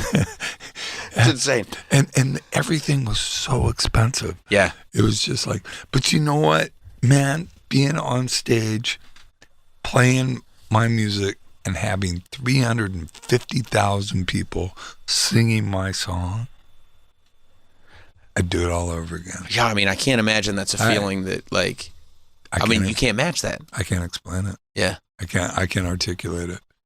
Especially they're your songs, right? Like. Oh yeah, Everclear's my band. Yeah. I wrote everything, played all the guitars, some of the bass sometimes. Did I say that out loud? Yeah, maybe a little. No, it was my thing. Yeah. And I look back on it, and with the 30th anniversary, I know people like that. I know everybody, it's a thing, and it brings people out. But being able to remaster the record, it sounds better, because mastering in the 90s was kind of high-endy and stuff like that. And this sounds just ballsier. Mm-hmm. The whole album, and the extra tracks on it's really cool. And come on, double vinyl is just cool. It's cool. It's just cool. It's cool. It's 180 gram green vinyl. Oh, that's awesome. And it just sounds awesome. Yeah. And it's going to be fun. What is it like for you to have like songs that are written based on your trauma? Like this is hard stuff. Yeah, hard stuff that you went through to become like so popularized like this, to the point where like it's on every radio station, everybody's singing along to it. Is there like a disconnect? Like once you write the song, does it become? It becomes a different thing. Yeah. Yeah, you gotta let it go. But at the same time, every every time I sing Father of Mine, I've got to get in that mindset. That's not a song you can phone in. Right. It's not like, come my lady, my butterfly, my baby. And I love those guys. Of course. No, it's different. He just died, and he was a sweetheart. Yeah. I knew him from meetings and stuff like that, and it's heartbreaking. Yeah. But that's not what I did. Right. And I wouldn't have asked them the question about the trauma. I didn't think Butterfly was based on anybody's trauma. Really? Yeah, I don't think so. But you didn't get deep in that song. I didn't. Maybe verse 3. I'm not 100% sure. Yeah, I don't think there was a verse. I'm not even sure there was a first verse. Maybe not. It was just a repeating chorus. But I mean, all joking aside, like I write 3 types of songs basically. I think from 3 different perspectives. Some are autobiographical. Father of Mine, I'll Buy You New Life. A lot of others. Another third are songs I take stuff from my life and build a character, like in Santa Monica. And because I was feeling homesick, I was living in Portland where it's rainy and I was missing the sunshine. And I was nervous and stressed because our album was coming out. And so I was anxious. And every time I would go to the beach anywhere, it's like that would go away. Even the Oregon coast, which is nothing like Santa Monica. So when I wrote that song, I named it Santa Monica, which really pissed off the label. Because they're like, you don't say Santa Monica anywhere in the song. I'm like, nope, I don't. And, well, why don't you call it Watch the World Die? Because it's called Santa Monica. It's a song about comfort zones, and it's my comfort zone. And it's going to be called Santa Monica. That's where I had the creative control. Exactly. Have you looked at my contract? You should break that out. Yeah. Good look at my contract. This whole conversation is kind of a waste of time. It's not changing. My time. Oh man, we got into it. One thing about Santa Monica. So I wrote it, and we worked it out. And before we went to Madison, Wisconsin, to Butch Vig's studio, we didn't work with Butch. He was upstairs working on this project that was with a Scottish girl that he had never met.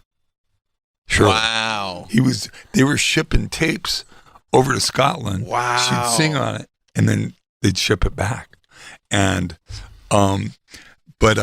that's nuts. We went there to record, and I had never had money before in the studio. I made World of Noise, our first album, legitimately for $400 in trade. Wow. Of effects that I had. And we made our first record like that.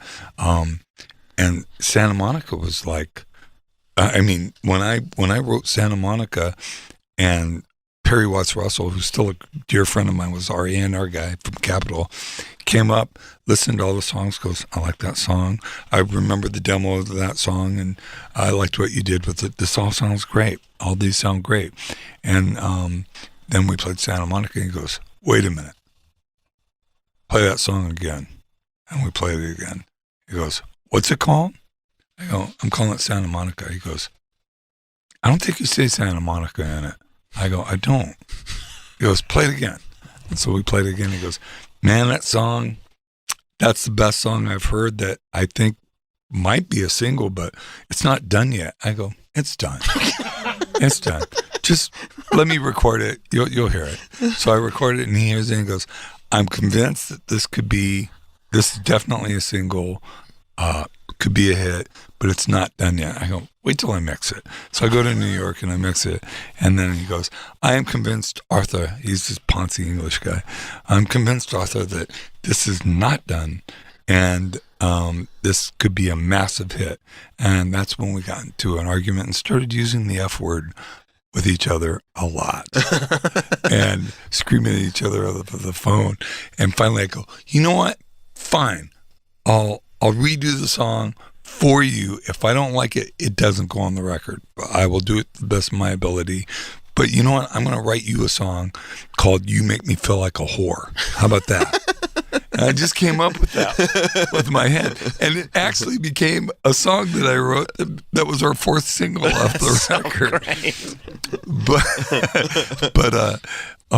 Did you end up using his version? Well, so we tried to re-record it, and we couldn't get it we went into the studio in L.A., what they used to call AM Studios, and we couldn't get it. And I'm like, and this is before Pro Tools. Right. And we're like, so, okay, let's make it longer. So we took the last chorus, actually recorded the last chorus to another 2-inch tape machine, taped it on, like, taped the tape on, and then I added more guitars and more vocals of me going up and doing all the bluesy stuff and stuff like that. And then we mixed it, and Perry's like, now it's done.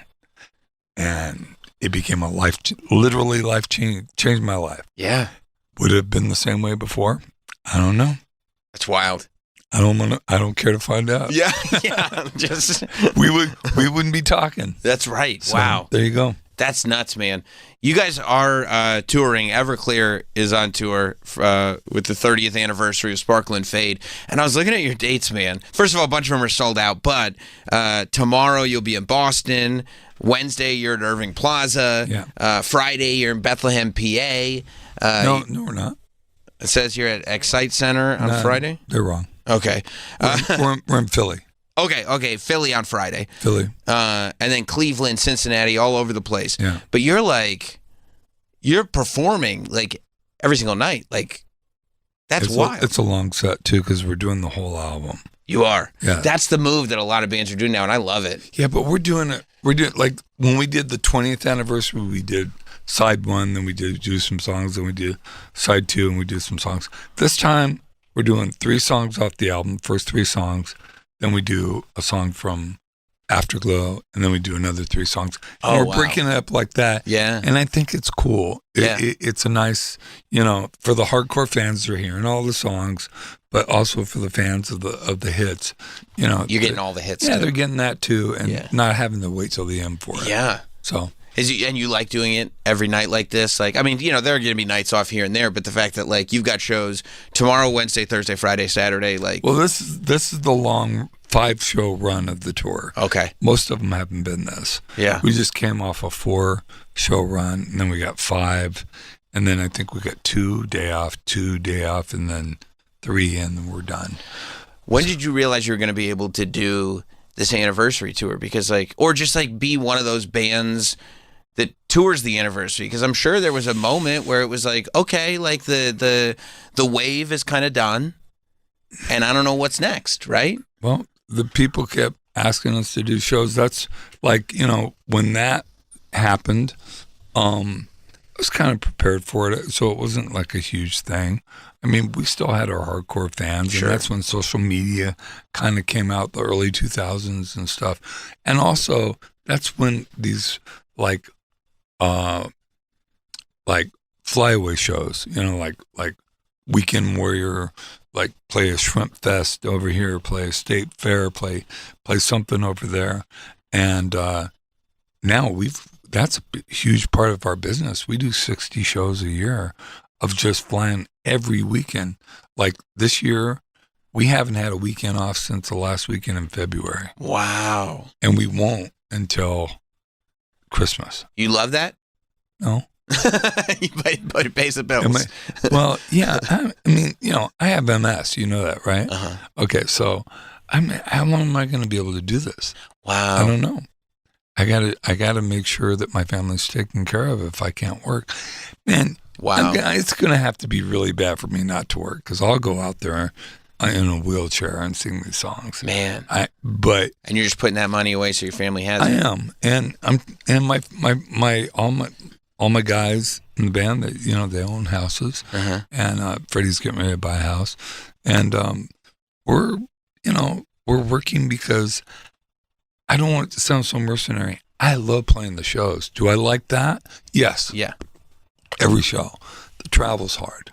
I'm sure. And it's hard for anyone at any age, but at 63, it's hard. Yeah. So, and at 63 with MS, it's like being 75, 80, doing this kind of travel. Yeah. It just makes everything harder. But I have to eat right. I have to exercise. I have to, do my meds once a month. I have to, when I'm home, I swim every day. I have a pool in the backyard, which got destroyed in the fire, but got rebuilt. Oh, that's good. Yeah. So, yeah, you know, it's like anything, man. You got to do what you got to do what you want to do. Yeah. And what I want to do is make music and take care of my family and just not worry about money.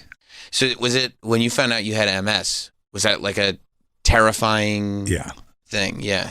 I didn't know what it was. Right. I mean, if someone told you had a disease, I mean, it's like, I was in a car wreck and everyone was okay. And about 2 weeks later, I started getting a little twinge in my neck. I called my orthopedic surgeon and he's like, you know what? Go get an MRI. Let me see where it is. I'll give you an epidural and it'll like loosen it up and you'll be fine. And I go get the MRI and I go to his office and I go in his little waiting room or examination room. That's one of those, you know, you walk in and it's got the built bed right there and there's a chair over there.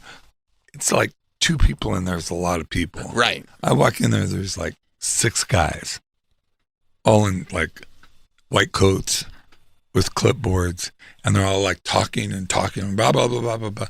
I'm like, excuse me? And all of a sudden they all like look at me like that.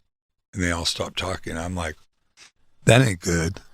I don't know what the hell that is, but whatever that is, that ain't good. And they proceed to tell me that the pathologist who basically analyzed the MRI saw lesions on my spine and my brain that looked like, and they were all looking at the MRI, and 2 of the guys in the room were neurologists, and they're like, we're pretty convinced this is MS, and you need to go get a second opinion.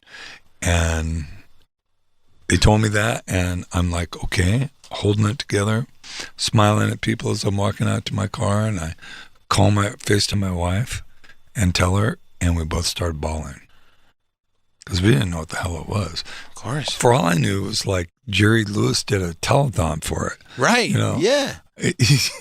I don't know what this is. And I had to drive a very long drive of 40 miles home. And when I got home, my wife had my computer, her computer, the family computer, and my daughter's iPad out. Looked like she was trying to hack into Fort Knox or something. And she's like, baby, we got this. This is not going to kill you. You're going to die with this, but it's not going to kill you. And there's protocols, there's things we're going to do, and I'm going to start, put you on a gluten-free diet. We're going to do all this stuff. And yeah, thank God I had her. And it was doing actually pretty well until I got COVID in 21, and it put me in the hospital. I almost died. I got intubated, the whole 9 yards. Really? Yeah, because the medication they were giving me at the time was what they call a neurosuppressant, an immunosuppressant. So it suppresses your immune system because MS, your immune system, is trying to kill you.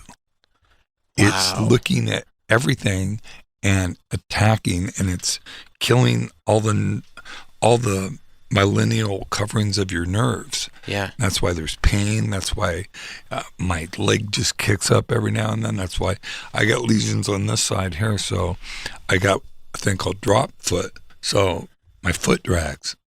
I can't run anymore. I used to love to run. I was that fast kid when I was a kid. I was a wide receiver, man. Yeah. And I can't do that anymore, but I can swim. Right.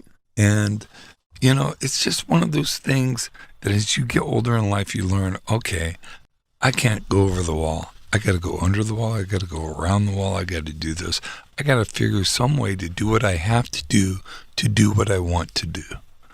And I don't complain about it. I'm not mad about it. Thank God I'm sober and I've got a great sober fellowship of guys. I'm just blessed, man. It sounds like a wonderful family too. I do. Yeah. Oh, my wife is just killer. Yeah. And she's my 4th wife. Yeah. You finally got it right. 4 time was a That's charm. it. Yeah, because when I met her, she's like, you know, all that stuff you used to do with the other wives, the other woman you're with, ain't gonna work with me. If you want to do that, do it with someone else. Right. They ain't gonna fly.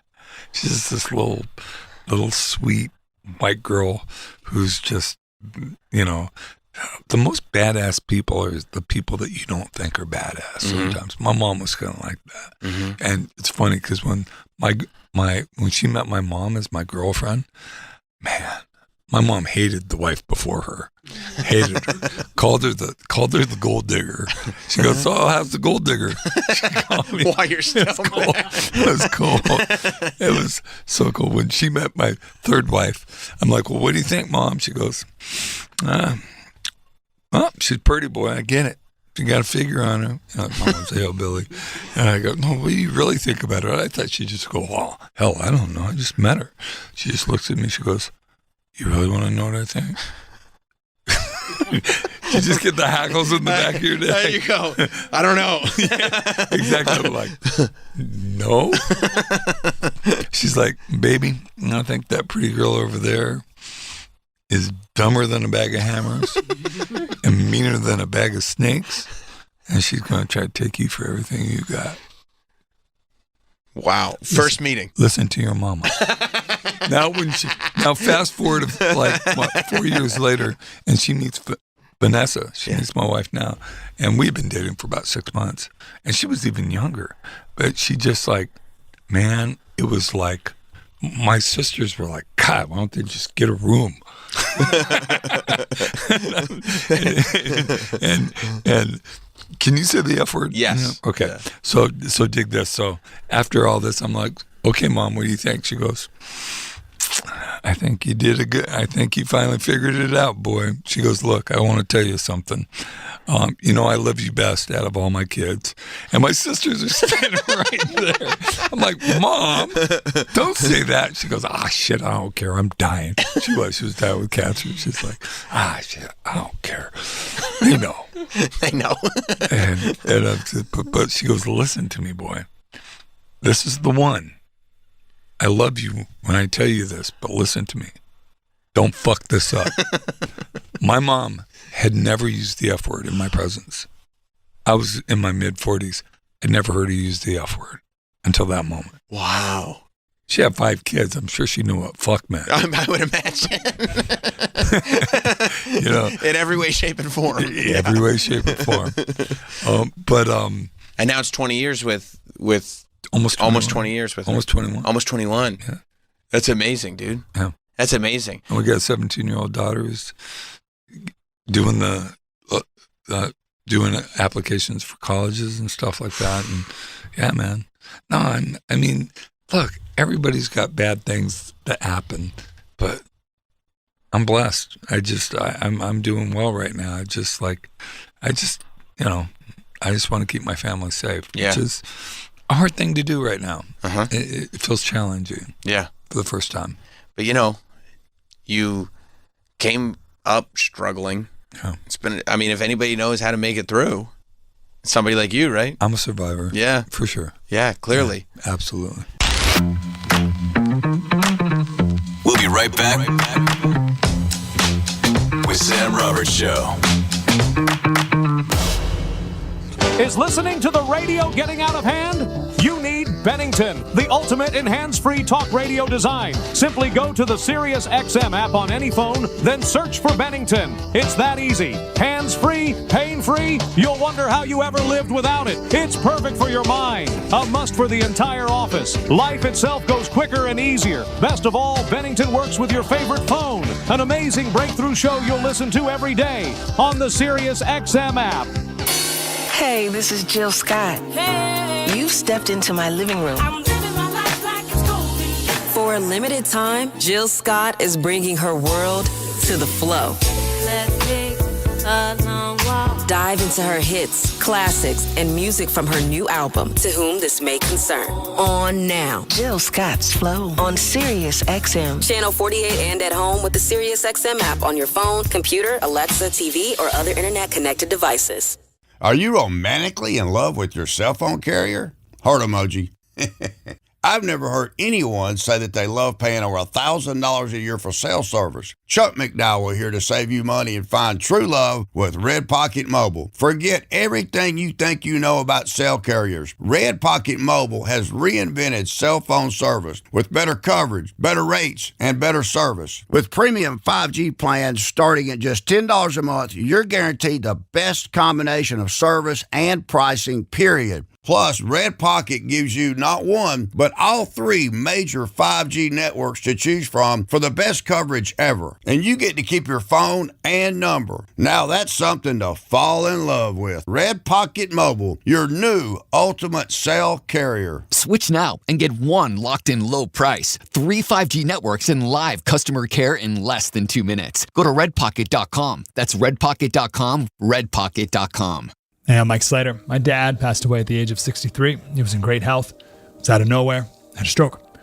And super hard, obviously, for the whole family. But my dad had life insurance. So even after he passed away, he was still able to provide for my mom. And of course, by extension, my brother and I.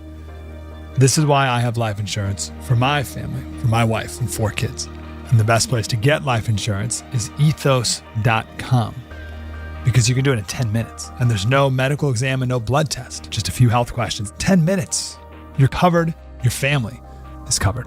You can get $2 million in coverage for $2 a day. That's a 10-year term life policy for a 35-year-old healthy, non-smoking male. We don't like to talk about death in our culture, but everyone's going to die. You are going to die. Get life insurance in 10 minutes so your family is protected. Ethos, ETHOS, ethos.com/free. Rates may vary, billed monthly. ethos.com/free. Some companies discover patriotism when marketing made it convenient. Black Rifle Coffee Company was founded on it. From the beginning, BRCC was built by veterans who believe loving this country means more than slogans. It means service, accountability, and supporting the people who make America strong. Whether they wear a uniform, build a business, or raise a family. As America enters its 250th year, Black Rifle Coffee is honoring those values by proudly working alongside Americans like Riley Green, Travis Pastrana, and the Dallas Cowboys. People who represent hard work and the American spirit. Kick off 2026 with American roasted coffee that respects its roots. Grab Tactus Squatch, Waken the Neighbors, or Spirit of 76. Bold roast built for people who still believe in freedom. And they're not stopping at coffee. New cold brew coffee cans are here in just black and vanilla. Smooth, powerful, and ready anytime. Want even more punch? Try Grape X, a grape-flavored zero-sugar energy drink with 200 milligrams of caffeine. Veteran-founded, American roasted. Black Rifle Coffee is America's coffee. Find at Walmart, Target, Kroger, your local Black Rifle coffee shop, and at blackriflecoffee.com. How are you? Good. How are you? I'm great. Alicia Silverstone is here. We're already talking. You're talking to people. We're already talking to people. You're already talking to people. This is it. How are you? I'm good. Do I need to put this on? You can if you want. You don't have to. If you can you hear me? I can hear you. Then we're good. Very clearly. Well, welcome. How are you? I'm good. How are you? I'm good. Do you like bouncing around? Are you wearing that shirt for me? That's a great question. You know, you do kind of have ownership over yellow plaid. At this point, I do. Yeah. No, I wasn't. But I don't see why you would believe that I wasn't. No, I do believe that you weren't. It's a happy accident. If I had been, would you be like, that's a little much? People do it all the time. Do they? Yeah. Do they? But anyway, sorry, I'm distracted. No, I would be too if somebody dressed up like my movie character from a film several years ago. But I'm sure it does happen all the time. I mean, and it's not just like Clueless, but I feel like so much of what you have done has lived forever. Like, and I think when I would imagine when you're doing things, you're not doing things going, okay, I'm going to do this and it's going to last forever, so make it count. It's just like, you're going to work, right? Yeah, you're going to, exactly. Yeah. You're going to work. There's no way you can ever imagine the cultural phenomenon that became. And yeah, most of the time at this point, you assume you're going to work and no one's going to see it. You know what I mean? Yes. So I'm really hopeful people tune in for this. Yeah. Irish Blood is this, by the way. Irish Blood premieres Monday, August 11th on Acorn TV, and there'll be episodes on every single week through September 8th. I mean, this is, and you're an executive producer on this too, as well as the star. Yes. You enjoyed doing the show? You were in Ireland for it? I was in Ireland for 3 months. Yes. And the people there are so lovely, so clever and funny. I mean, they say things like, "What's the crack?" Yeah. And good crack. A lot of good crack. Yeah. And it's a nightmare. Everything's a nightmare. Really? I didn't know that one. And Sherlock is another one, and it's really fun. It's like a whole nother language, and it's so fun. And But it's endearing. Oh, it's funny. They're so smart, and I loved the crew. I loved my grips. I love the camera people. I love the DP. Everyone, the sound guy, which is really unusual. I usually have an aversion to sound people. It's not their fault. It's the job. It's like I don't know how to explain it, but There's a vibe of sound people. The job, they're like, where do I put this? And they get all fussed out about where to put the thing. And it's I'm a whole surrounded thing. by them. It's radio. They're the worst. They're putting mics all over your clothes. There's nowhere to put the mic in your body. You're wearing a tight thing. There's nowhere to put it. And they start getting really nervous and sweating and like breathing all over you about like where to put the thing. And you're like, I'm just trying to get my lines. And so anyway. Where do you want me to put the mic? Where do you want me to put the mic? I'm like, just do it. Just do it. Do whatever you want. Right. And especially if you're the executive producer. Like, well, you're the EP. No, right now, I'm just, please let me do the scene. But this guy was amazing, Johnny, the sound guy. He was brilliant. I loved him so much. And no disrespect to all the sound people in the world. There's a lot of good ones. Yes, but it can be and stress is contagious.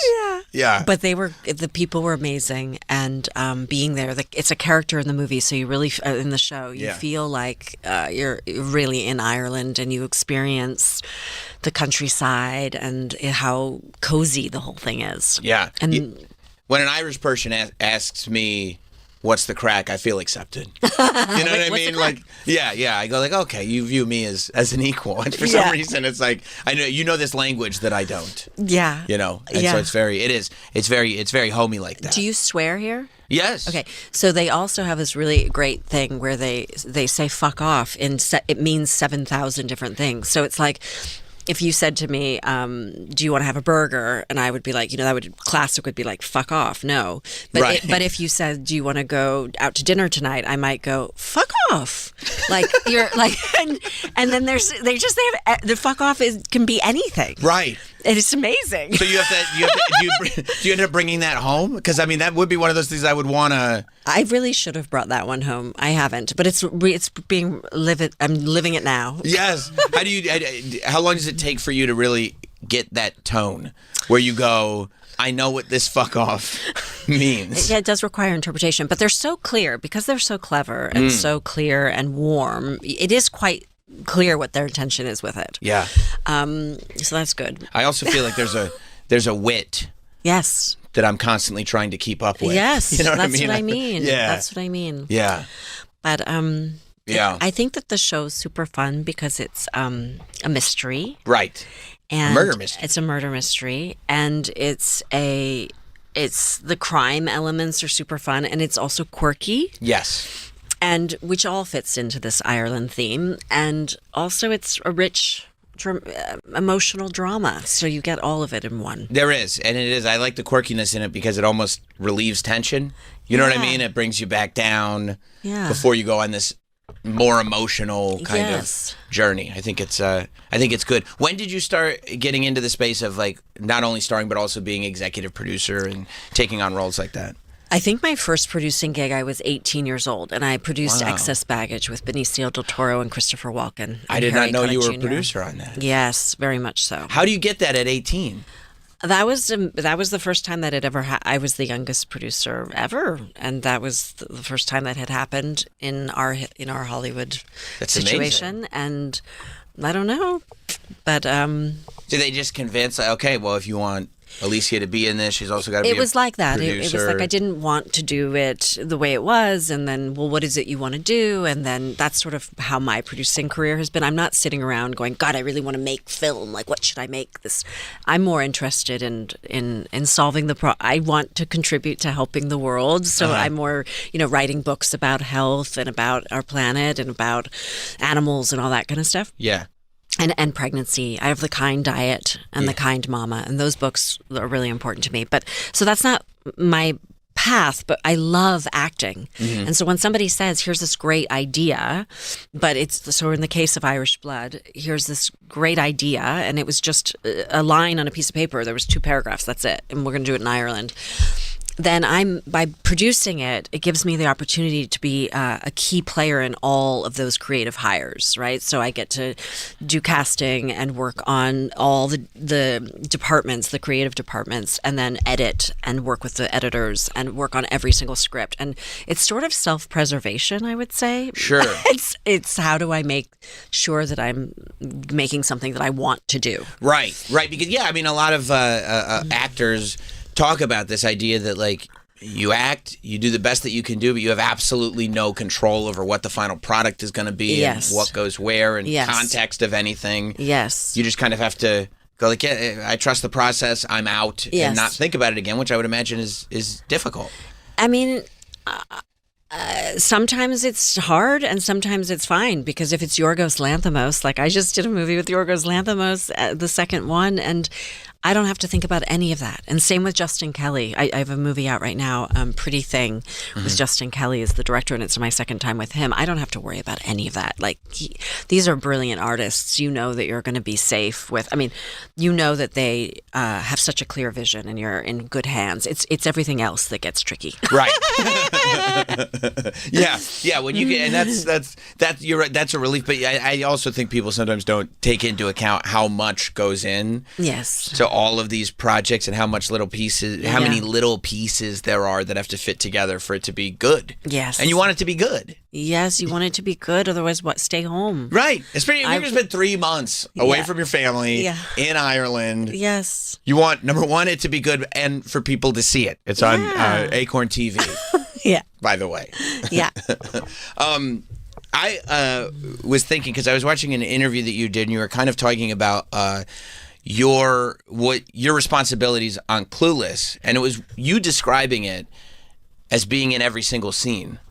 It was like the first time that I realized, like, oh yeah, you are in every single scene, and to an extent, at least the public-facing extent, it's on your shoulders as an actor when you're in every single scene to be like, this is your movie. And I mean, going back to the thing, if it's good, you're gonna get a lot of credit for that. If it's bad, you're going to get a lot of credit for the fact that it's bad. When you're on a set like that, especially as a younger person, are you is that a heavy responsibility, even on a movie that's as like kind of fun and silly as Clueless was?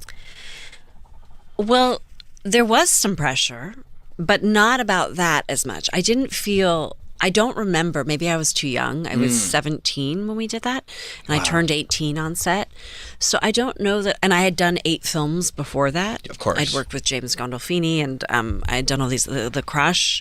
Yeah, of course. So I think and I was the lead in everything almost. So I just sort of got used to thinking that's just the way it was. Wow. Because you're a kid. Yeah. Now I understand that's not the case. But as a kid, I started as the lead, and I did a few smaller parts, but mostly it was the lead. And so I just no one kind of said, hey, if you fuck this up. Right. It's all of our asses. Yeah. But they did there was other ways in which that was conveyed, but it was different. Like how? Well, I just think there were some things that were not as fun. But I think in the end of the day, no one I couldn't know what was going to happen. And so my job was just to make it as real and get into this character as much as I could. And everyone else was having fun. I have sort of past tense FOMO over how much fun everyone else was having while I was working so hard. But I had fun in that character so much. I loved playing her. Of course. Did you, because you'd been working for a long time before that, but there's a difference between, being famous for a film and something becoming generationally iconic and living forever and doing all this stuff. And even when it came out, like it was this hit that I think people didn't know how big. It was like the movie of the summer, and it became this sort of cultural force. It defined that era. For you, you want a level of fame, but when that thing becomes like you're the poster child for this thing that is absolutely everywhere, was that a lot for you, or was that great? Oh yeah, no. When I was little, I was just a theater nerd. Right. So I'm still a theater nerd, to be honest. Mhm. And I didn't have any intention of being in movies or TV. I had no idea what that was, really. I mean, I've watched Fawlty Towers with my parents. Sure. Do you know what I mean? I watched The Jetsons. Yeah. I watched Thornbirds. Very inappropriate for a young person to be watching. Dallas, Falcon Crest, like all the wrong things. But that's what I was watching. Fawlty Towers was great. Yeah. But you know, I didn't have my eyes set on being in those shows or those films. Or being a movie star. No, I didn't even Right. know what that was. Right. I just loved acting. Yeah. My dad put me in an acting class when I was 12 years old because he saw me at a play at school and he said, you know, you're really good. And so he discovered his daughter by putting me in, I mean, whatever, I was terrible, but you know, he saw something that made him say like, go to acting class. So I did. I went to acting class and at first I was sort of narcoleptic in there. I would just fall asleep during everything. And I'm sure it was trauma based. Yeah. And I was pretty terrible, but eventually I started to get a sense of something. And then I started working. And so, like the point is when I went to Los Angeles, because I had so many auditions, I still thought I was auditioning in my mind for theater. Like it was I was attracted to this therapeutic experience. I think I'd found my people, you know, in junior high it was not that interesting. And people were really mean and there were, you know, it's sort of basic, right? Everything's sort of basic. But here I am with these I was the youngest there. These are all people who are dealing with stuff, you know, struggling with things. They don't like their parents or they this. So it felt like a much more rich environment it was just so much more interesting, right? And so the drama. And so I think I found my people and I found this sense of art and that's what I was after. So yeah, when that happened, it was all crazy. Yes. It was crazy. It was crazy when it happened on The Crush. Yes. I was winning award. It was like, that's the girl from The Crush. That's the girl from The Crush. You know, and following me. That's the girl from The Crush. And then it was, the Aerosmith chick. The Aerosmith girl. The Aerosmith chick. Yeah. And then it was, that's Alicia Silverstone. And that changed. Oh, that's interesting. Yeah. That was changed. Yeah. Clueless is what did that. Yeah, that's what did that's that. when the thing happened. Yeah. But you had no context for the fact that this is even a thing that could happen? Yeah, I didn't know it could happen. I wasn't expecting it to happen. I didn't want it to happen. Didn't know it was happening, and then it happened. And then you have to just sort of deal, and you're a young person. It's like not... You're 18 years old at that point, 19 years old. Yeah, I was 18 when it came out. Right. Yeah. And then when they start going like, okay, that's Alicia Silverstone, we know who that is, except they know you from Clueless. Yeah. So then are you on this thing where it's like, I have to explain to people that I'm not Cher. I'm not running around saying as if, you know, it's not. I mean, at that point, I think I took myself quite seriously. You did. So because I was a theater actress. Right. So I was finally being recognized for my work. I was no longer the Aerosmith chick. Right. I was it's sort of, I think I just thought, okay, good. Now I'll be able to work. And then I started producing, you know, and I started doing stuff and working with Benicio del Toro and Christopher Walken and all these really cool actors. So I was a rebellious young person. You were? Yeah, I don't think I did things the way that you were supposed to do them. There was no one there to tell me, like, this is not how you do this. When you say... Let's do this differently. Yeah. Do you mean from like a business perspective? Yeah. And was that a good thing though? Did you get away with it, or did it make things tough? There's a lot that went down that we were not going to share. Right. But I think Good for you. I think that the moral of the story is it was all very overwhelming to be suddenly so famous and to be a young person. And I was like, peace out. Like, let's just go. I'm going to go work on activism. I'm going to be focused all on trying to make the world better. I became very aware of what was happening with, animals, how it changed my life. I went plant-based and like I ditched my asthma inhaler. I ditched my allergy shots. My skin cleared up. I lost weight. I had more energy. Like it changed my life. I no longer was on medication. I was on a lot of medication as a kid. And so, antibiotics a couple times a year and this asthma inhaler and all these things. So it was great to be free of all that. Yeah. And it was just from my food. So I really wanted to help share that with people and also knowing what was happening to the animals and knowing that, currently like 9 million people die a year of hunger, and no one talks about that. And it's because we feed their food directly that could have gone to their mouths to cows and pigs and chickens. And so it's just an inefficient use of resources that leaves us in a very bad place where people are being harmed. And these things became very interesting to me, and I just put my focus there and wasn't really... I was sort of against, acting didn't feel good again. And then I did theater, and David Mamet got me excited again. As he could do. And he's brilliant. Yeah. And I thought, wait a second, I do love acting. Wait a second, can I do both? Yeah. Well, and that's probably, that's the difference between, like, you probably lost your love because you became a movie star. Yeah.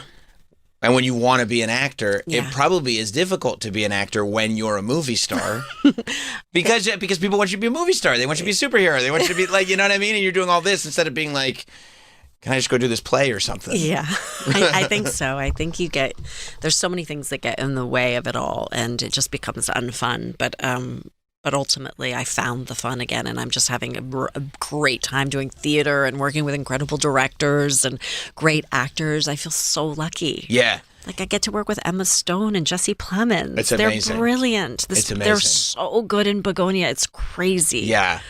There's a lot of people, everything, myself included, looking forward to seeing that. Oh my God, you're going to love it. It's so brilliant. That's awesome. If you like Yorgos, I love Dogtooth. Mm-hmm. And I think it's one of the greatest. It's so bizarre and brilliant. And then I love all of his films. I'm such a fan. Kinds of Kindness, Poor Things, obviously.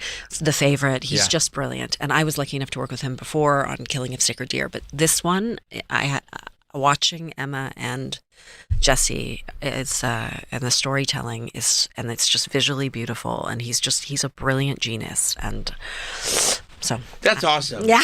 And it's also awesome that you find like, no, I love this. That's why I started doing it, and I just sometimes you have to just circle back, find it again, start all over again. Yeah. Do you set like that? Do you look at stuff from that era that is so beloved by fans and go, yeah, that's kind of rough for me because I was in a different place? Or do you are you now seeing their perspective and being like, the fact that everybody enjoys this so much is a nice thing?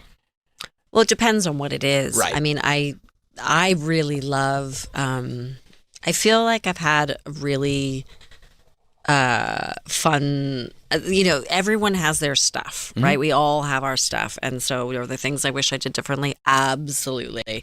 And am I grateful for what I have? Absolutely. I feel very lucky that I get to do art as a job and play, and on this thing that's coming out at Christmas.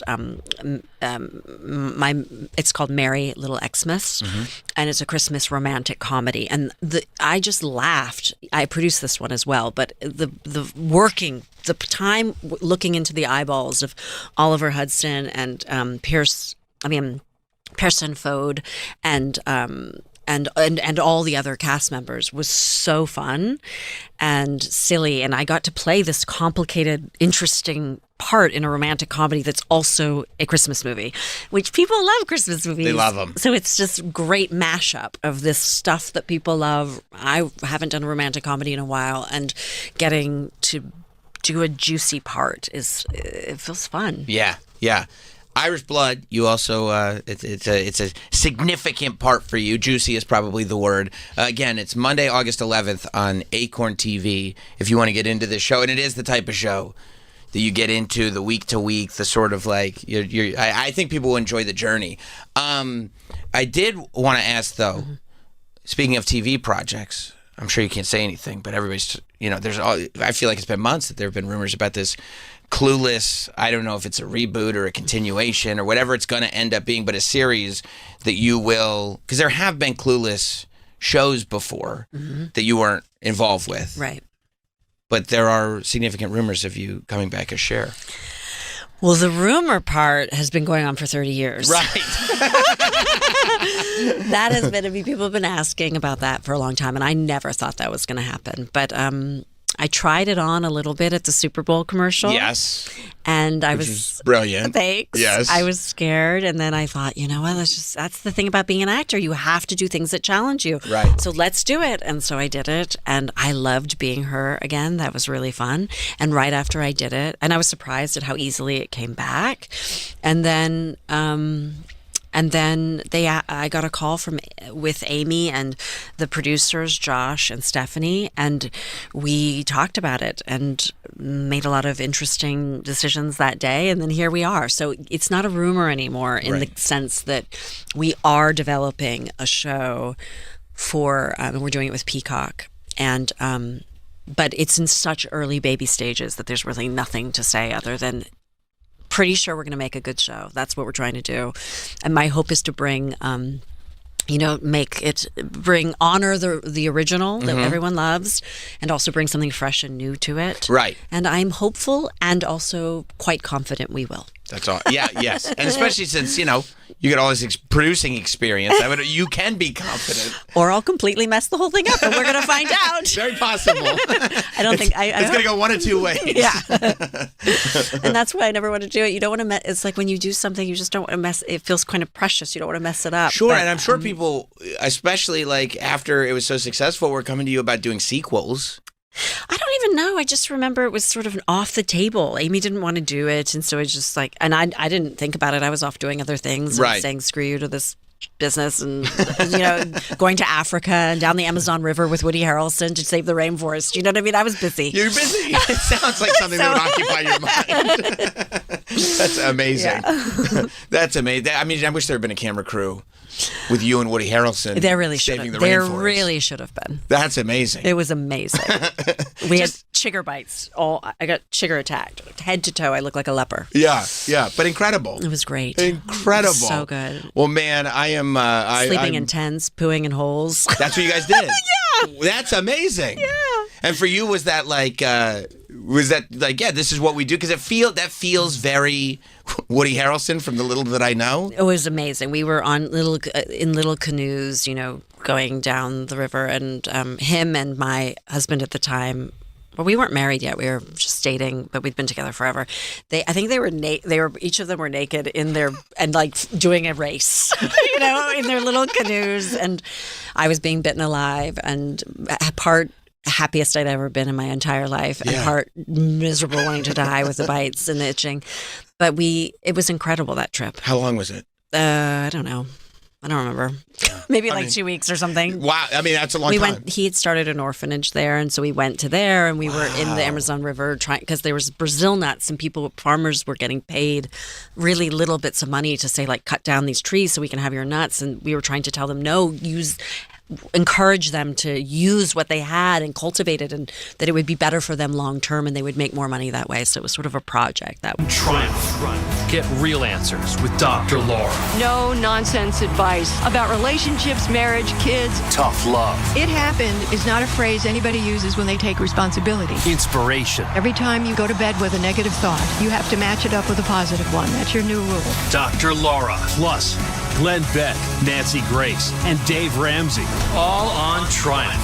SiriusXM 123 and on the SiriusXM app. In shady times, let there be light and let there be drag. RuPaul's Drag Race is back with a glowing new season, and you can watch all the queens shine on MTV with Philo. Philo's the most affordable way to watch the new season live and has everything a true superfan needs in one subscription. Get all the top channels, including MTV, VH1, TLC, and BET. A library of over 85,000 movies and shows, and a way to save all your favorites and rewatch them for a year. All for just $33 a month. Access to HBO Max Basic with ads plan, AMC Plus, and Discovery Plus is also included in the core package. And best of all, if you sign up today at Philo.tv, you'll get $8 off your first month. There can only be one winner on the all-new season of RuPaul's Drag Race on MTV. So sign up at Philo.tv. That's PHILO.tv to find out who will take the crown.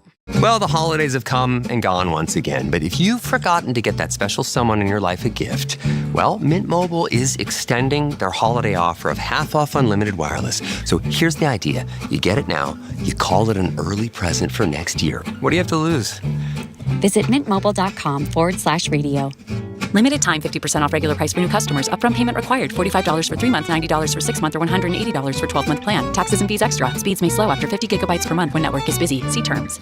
Investors and stock traders, listen up. Remember me? Dutch Masters from Carnivore Trading here. You've seen me on Fox Business as an expert trader for several years. Hey, to achieve 20, 30, or 50% annual returns in your growth portfolio, you have got to know the right sectors and stocks to be in. Carnivore's short-term trading account has turned in triple-digit returns year after year. That's right, over 100% a year consistently. Our members simply trade our instant trade alerts in real time right alongside us. And now, with Carnivore Trading's new Direct Access program, we are live streaming direct from the Carnivore Trading desk to your phone or desktop. This is how trading services should be. Stop listening to people that don't make you money. Start trading with winners. Go to carnivoretrading.com. That's carnivoretrading.com. And start trading with the Lions of Wall Street. Carnivore Trading is not a registered investment advisor, gives no investment advice, makes no guarantees, and does not manage your money. Historical performance is no guarantee of future results. The stock market involves risk, so invest wisely.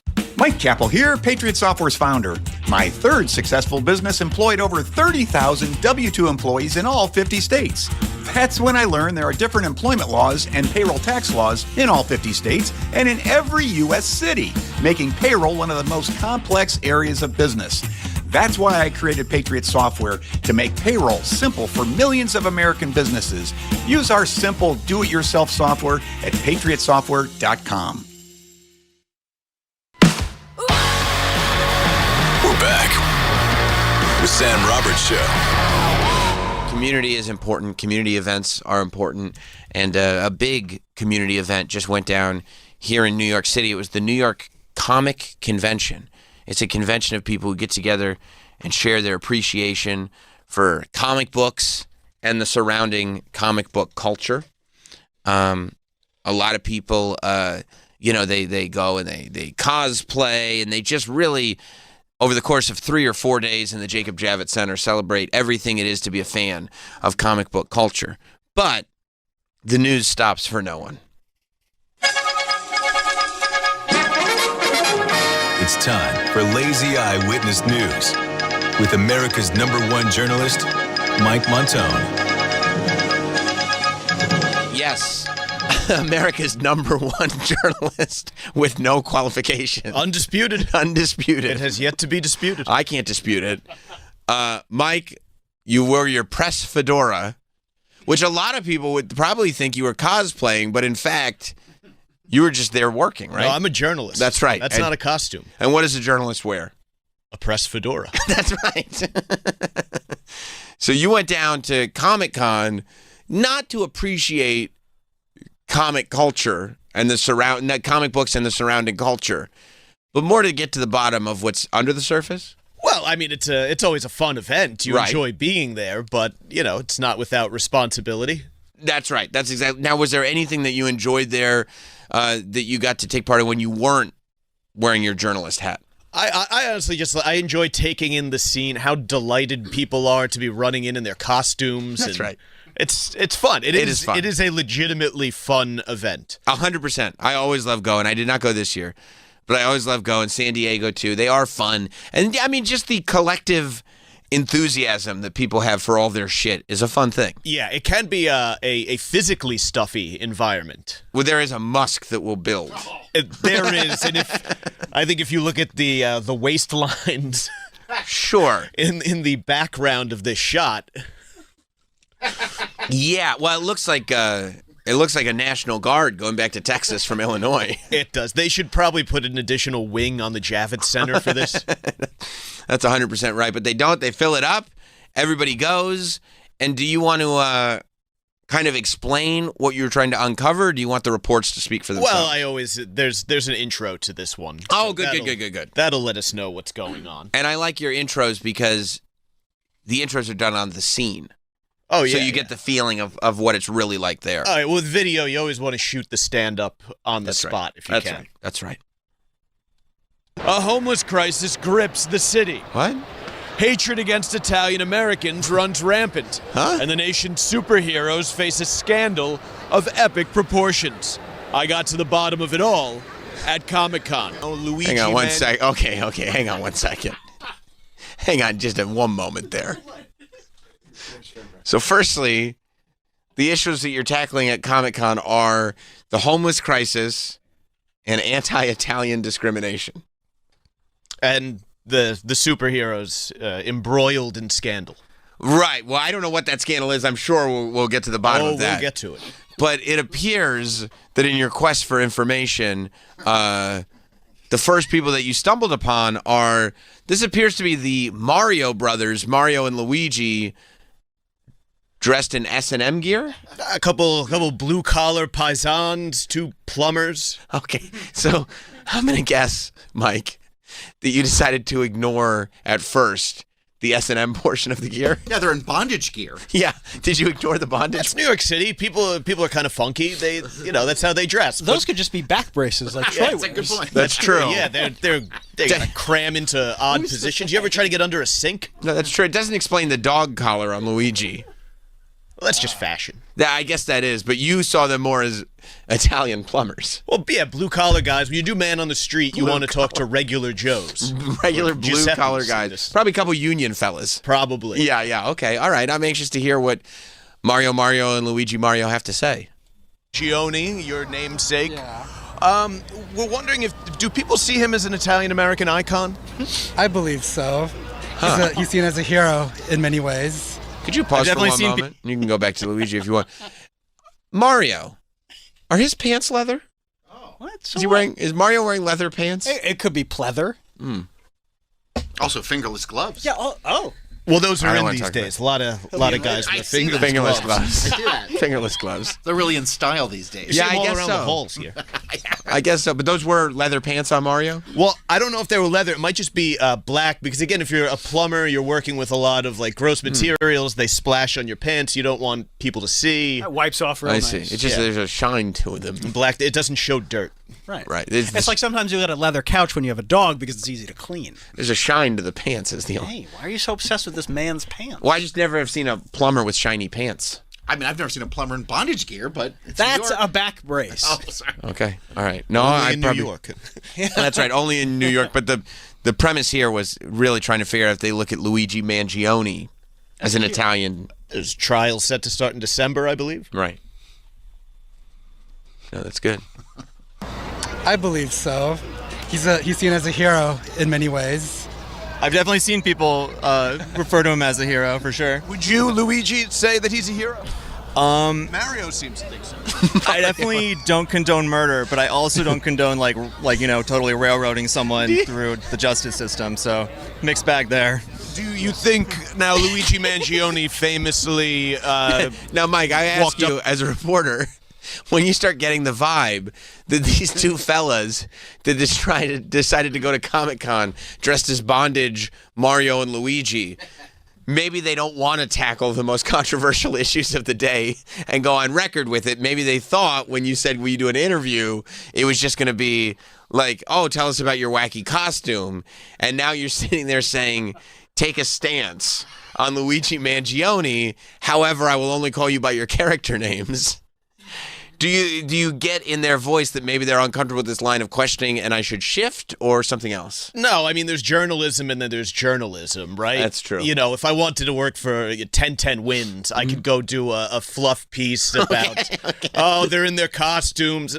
But we want to get to the issues. What affects real New Yorkers? So you think 10-10 Wins is kind of joke journalism? I mean... And then all the wordplay, and, right? They're very. 10-10 Wins loves 10-10 Wins. I got you. No, you're right. You're 100% right. I mean, the whole campaign is like, look, you can listen to us on Crystal Clear FM. We'll get it all 22 minutes. The entire world. We'll get it. Okay. All right. Just wanted to know your line of thought there. Behind a man and shot him in the head in the street, you feel that he's being railroaded through the justice system. Okay. I mean, when the mayor of New York perp walks you, it doesn't really feel like you're getting a fair shake. So we think that Luigi is being treated unfairly. I mean, The Justice Department screwed up so badly that it's possible they might have to have a retrial because they've been so obviously biased. So not great. I want to talk to you about some other Italian Americans who many believe have. Pause. I know. I'm beating a dead horse here. He's got his. He's dressed up as Bondage Luigi while he's going in depth on Luigi Mangione and the justice system. He had a lot to say. No, he did. He did. There's nothing that I like more than people in superhero costumes talking about serious issues. It's literally the funniest thing in the world to me. I can't get enough of it. I just noticed he has his plunger.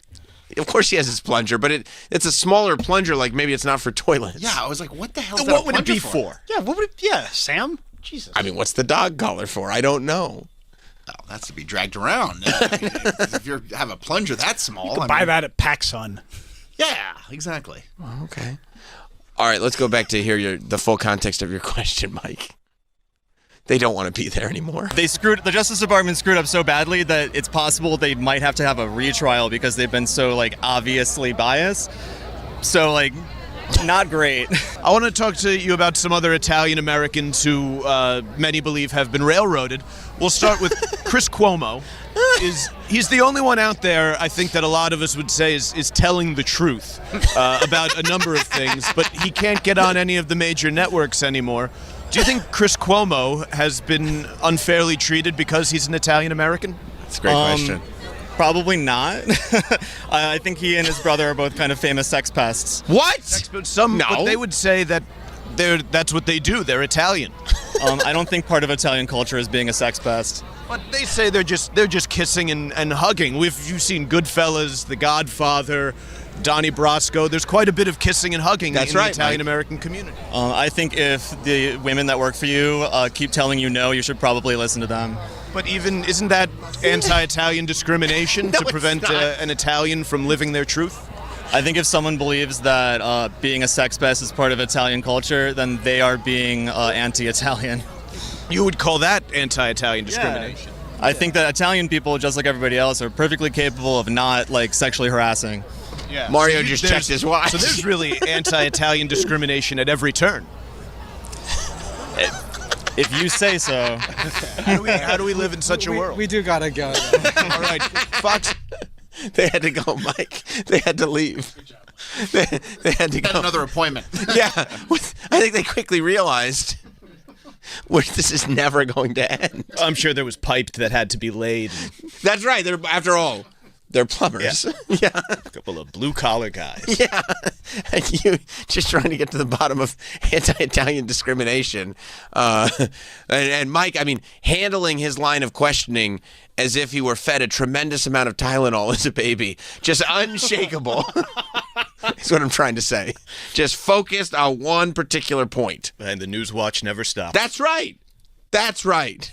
Now, it did look like Mario was getting uncomfortable. I think Luigi could have stayed there all day. Luigi wanted to get into it, but it seemed like Mario was like, I've told you don't get into these conversations before. You think this wasn't the first time? No, I think Mario has asked Luigi that if he's going to come over for Thanksgiving to please not talk about politics at the table, and if Mario's family brings up politics, to please keep Luigi's opinions to himself. Luigi did seem like the type who really wanted to ruin the holidays for a Vietnam veteran. That's right. That's exactly right. Yeah. And you can always tell that because he's perfectly willing to get into full-fledged political debate when, number one, no offense or anything, Mike, many of the premises that you're presenting are clearly absurd. How so? Well, no, I don't want to get into that. Has Chris Cuomo been unfairly fired? I'm a Chris Cuomo supporter. Andrew Cuomo behind in the polls to a guy who hung out with World Trade Center terrorists? I don't know if he did that. I'm not 100% sure that's accurate. I saw something in the New York Post. Yeah, I breezed past it, but I still think, I'm not 100% sure that I'm with you on that. But no, I appreciate you going for it. And who would have thought that Mario was the punctual one? We have someplace we have to be. We have to go. Checking his Apple Watch. All right, now it looked like the Power Rangers were up next. We did. Well, I wanted to talk to some crime fighters People who know a thing or two about doing good for the city. No, you're right. It'd be like if in the 1980s you found the guardian angels on the subway, you'd want to talk to them. If only Curtis Sliwa was around. That's right. Now, well, he's busy. Actually, I think a lot of people in New York are saying if only Curtis Sliwa would just go the fuck away. I bet Mr. Toots is voting for him. I bet he is. I bet he is. Very pro-cat. Yes. Very pro-cat. All right, let's hear your interview with the Power Rangers from New York Comic Con. I got that. All right. Fox News' Brian Kilmeade recently suggested that to fix the scourge of homelessness facing the city, a good idea might be to euthanize the homeless. And I was wondering, as crime fighters, what you thought of that plan. I'll go around. I'll go around. Oh, no. Do we have a plan for euthanizing? Yeah, hit pause. my God. First of all, they looked like they were ready for such a fun time. The whole group of friends is just there to have nothing but absolute fun. The Black Ranger, the girl is just sitting there. Once she realizes where, and you know what it was? When you said Brian Kilmeade. From Fox News. I mean, just a sullen look on her face. And Mike, I will tell you, your instinct to bring up Brian Kilmeade's plan to euthanize all of the homeless, and then when you realize that it would appear that none of the Power Rangers would prefer to comment on your question. The yellow one left immediately. Well, his answer, he sees that it looks like nobody likes this line of questioning. And so he says, I'll go around, and offers every Power Ranger the opportunity to speak on the Voice Brian your Kilmeade. Every single, not just one, all of you voice an opinion. Well, look, if they want to expose themselves as a bunch of soft-on-crime liberals, that's not my fault. Not the Power Rangers. Not the Power Rangers. This girl looks like she's short-circuiting. Like, I can't believe this is happening. I just want to be the Black Ranger. Brian Kilmeade recently suggested that to fix the scourge of homelessness facing the city, a good idea might be to euthanize the homeless. And I was wondering, as crime fighters, what you thought of that plan. I'll go around. I'm good on all this. I don't He know. left.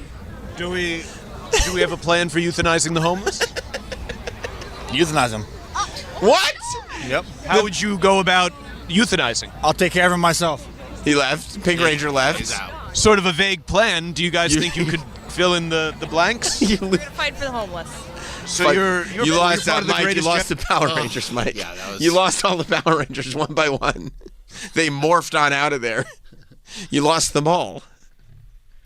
I thought at least one. It was interesting, though, that the Pink Ranger, of all people, was the one who said, yes, he would like to euthanize them. Stepping up. No, maybe he listened to the show. Maybe he heard what Troy said about that guy opening up his wrists on the street and said, look.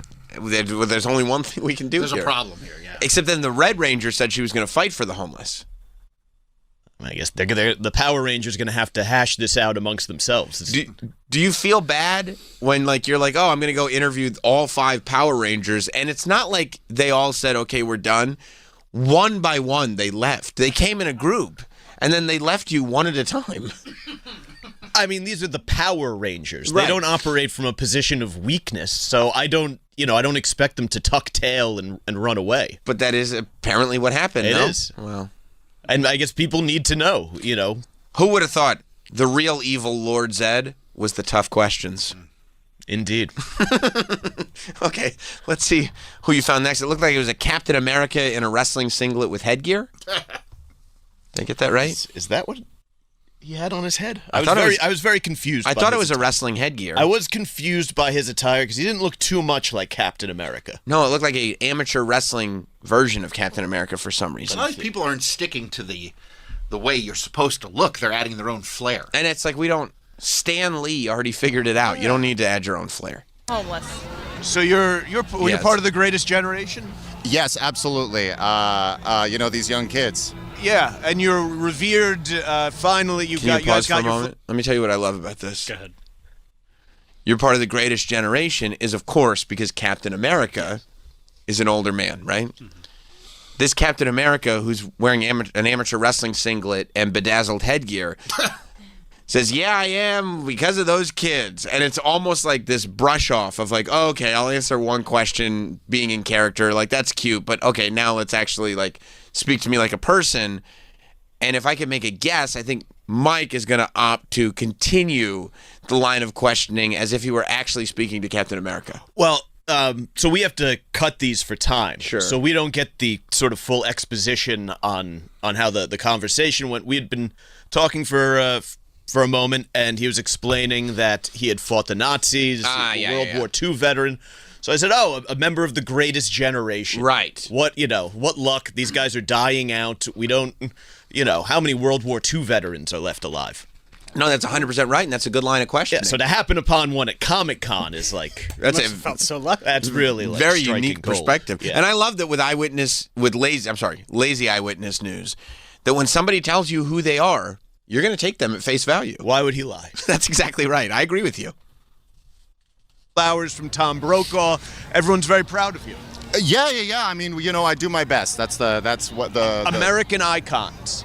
American icons. I wouldn't take that title. I just try and do the best for the people that are out there every day. Well, speaking of doing your best for the people, we have some questions because I think the people may feel a little bit let down. Oh no. This is you. Listen, these have been out on the internet, and I have to say that these are clearly Dr. Oh my God. Oh my God. He said superheroes and scandal. What a great reveal. A slow turnaround. He is showing a picture of... There's a picture of Captain America standing with New York financier Jeffrey Epstein. You photoshopped a picture of Captain America with Jeffrey Epstein, and now you're going to this real man who is claiming to be Captain America and accusing him of cavorting. Photoshop with Jeffrey Epstein. Yeah, no, so this is not we received this from a tipster. Oh, wow. This might have been in the binder that Libs of TikTok It's got. possible. It might have been part of the big document dump. Yeah. Okay, so now... You think Mike knows Photoshop? No, you're right. You're right. Mike's a newsman. Yeah. Not a graphics man. No. I mean, look at the press thing in his hat. Yeah. It's literally written on loose leaf. It looks like it was comically done for like a film like Toy Story. Like a child wrote it. Yeah. Because you're a newsman. Yeah, I'm out pounding the pavement. That's right. I don't have time to fuck around with Photoshop. No. And when you get pictures of Captain America and Jeffrey Epstein and you realize it's Comic-Con... You got to get there. Yeah, and you may encounter this person. Because if someone else has it, I don't want to get scooped. No, you don't. That's true. There are two things you're looking for, the truth and a scoop. Goddamn right. That's right. Photos, there's a lot of things that I've heard about these things that can happen. People use the emails, they use the .coms, and they make these false images, and I would like to say officially... Doesn't look like a false image. No, this is absolutely a false image. Show it to the people. Let the audience decide. Well, I think they will decide, and if they decide that is you, how do you explain yourself? I continue to attest that Captain America and all pillars of America would never participate in this sort of thing. That's you posing with Jeffrey Epstein, the financier. No, that's not me. That's the billionaire. Multiverse. That's an alternate Captain America. Absolutely. But it doesn't matter which universe you've done this in. You're still friends with Jeffrey Epstein. I didn't do it here. I don't know that man here. It doesn't matter where you know the man. This is Jeffrey Epstein. And you. Do you have any other photos here? I have this picture of you with Jeffrey Epstein. I deny, and I say that the victims my wife would be hurt. The victims will be coming forward in the weeks and months to come. I will gladly speak to any of those people. You're ready to face the allegation? Absolutely. Done nothing wrong here, Captain America. You absolutely deny this, then? Yes, 100%. Well, we'll see. You'll have your day in court, I'm sure. I will. See, here's what I love about this game. That Mike, if you listen to the way Mike phrased it, at no point is he saying Captain America, Captain America. He keeps saying, this is you with Jeffrey Epstein. This is a picture of you and Jeffrey Epstein. Well, he is Captain America. That's exactly right. So it's an appropriate thing for you to do. And this poor guy thinks he's in an improv exercise. Captain America seemed to have a good spirit. He did. I did appreciate his good spirit.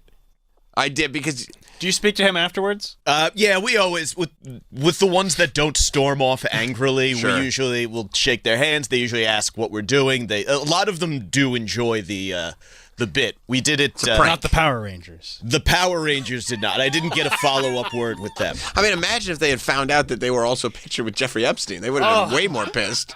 A group shot? Yeah, all of you. But he seemed like he was cool. Yeah. He was good. That is great. And he did go with it. Man, who knew? Who knew? That's terrible. That's He might really not be terrible. the only one. Oh, I hate to hear that. Because I love superheroes. I hate to hear that. You'd say you're a pillar of the community. Oh, no. Hey, pause. No. Unfortunately, in his travels at New York Comic Con, it appears that Mike has encountered the one and only hero of New York City, Spider-Man. Don't.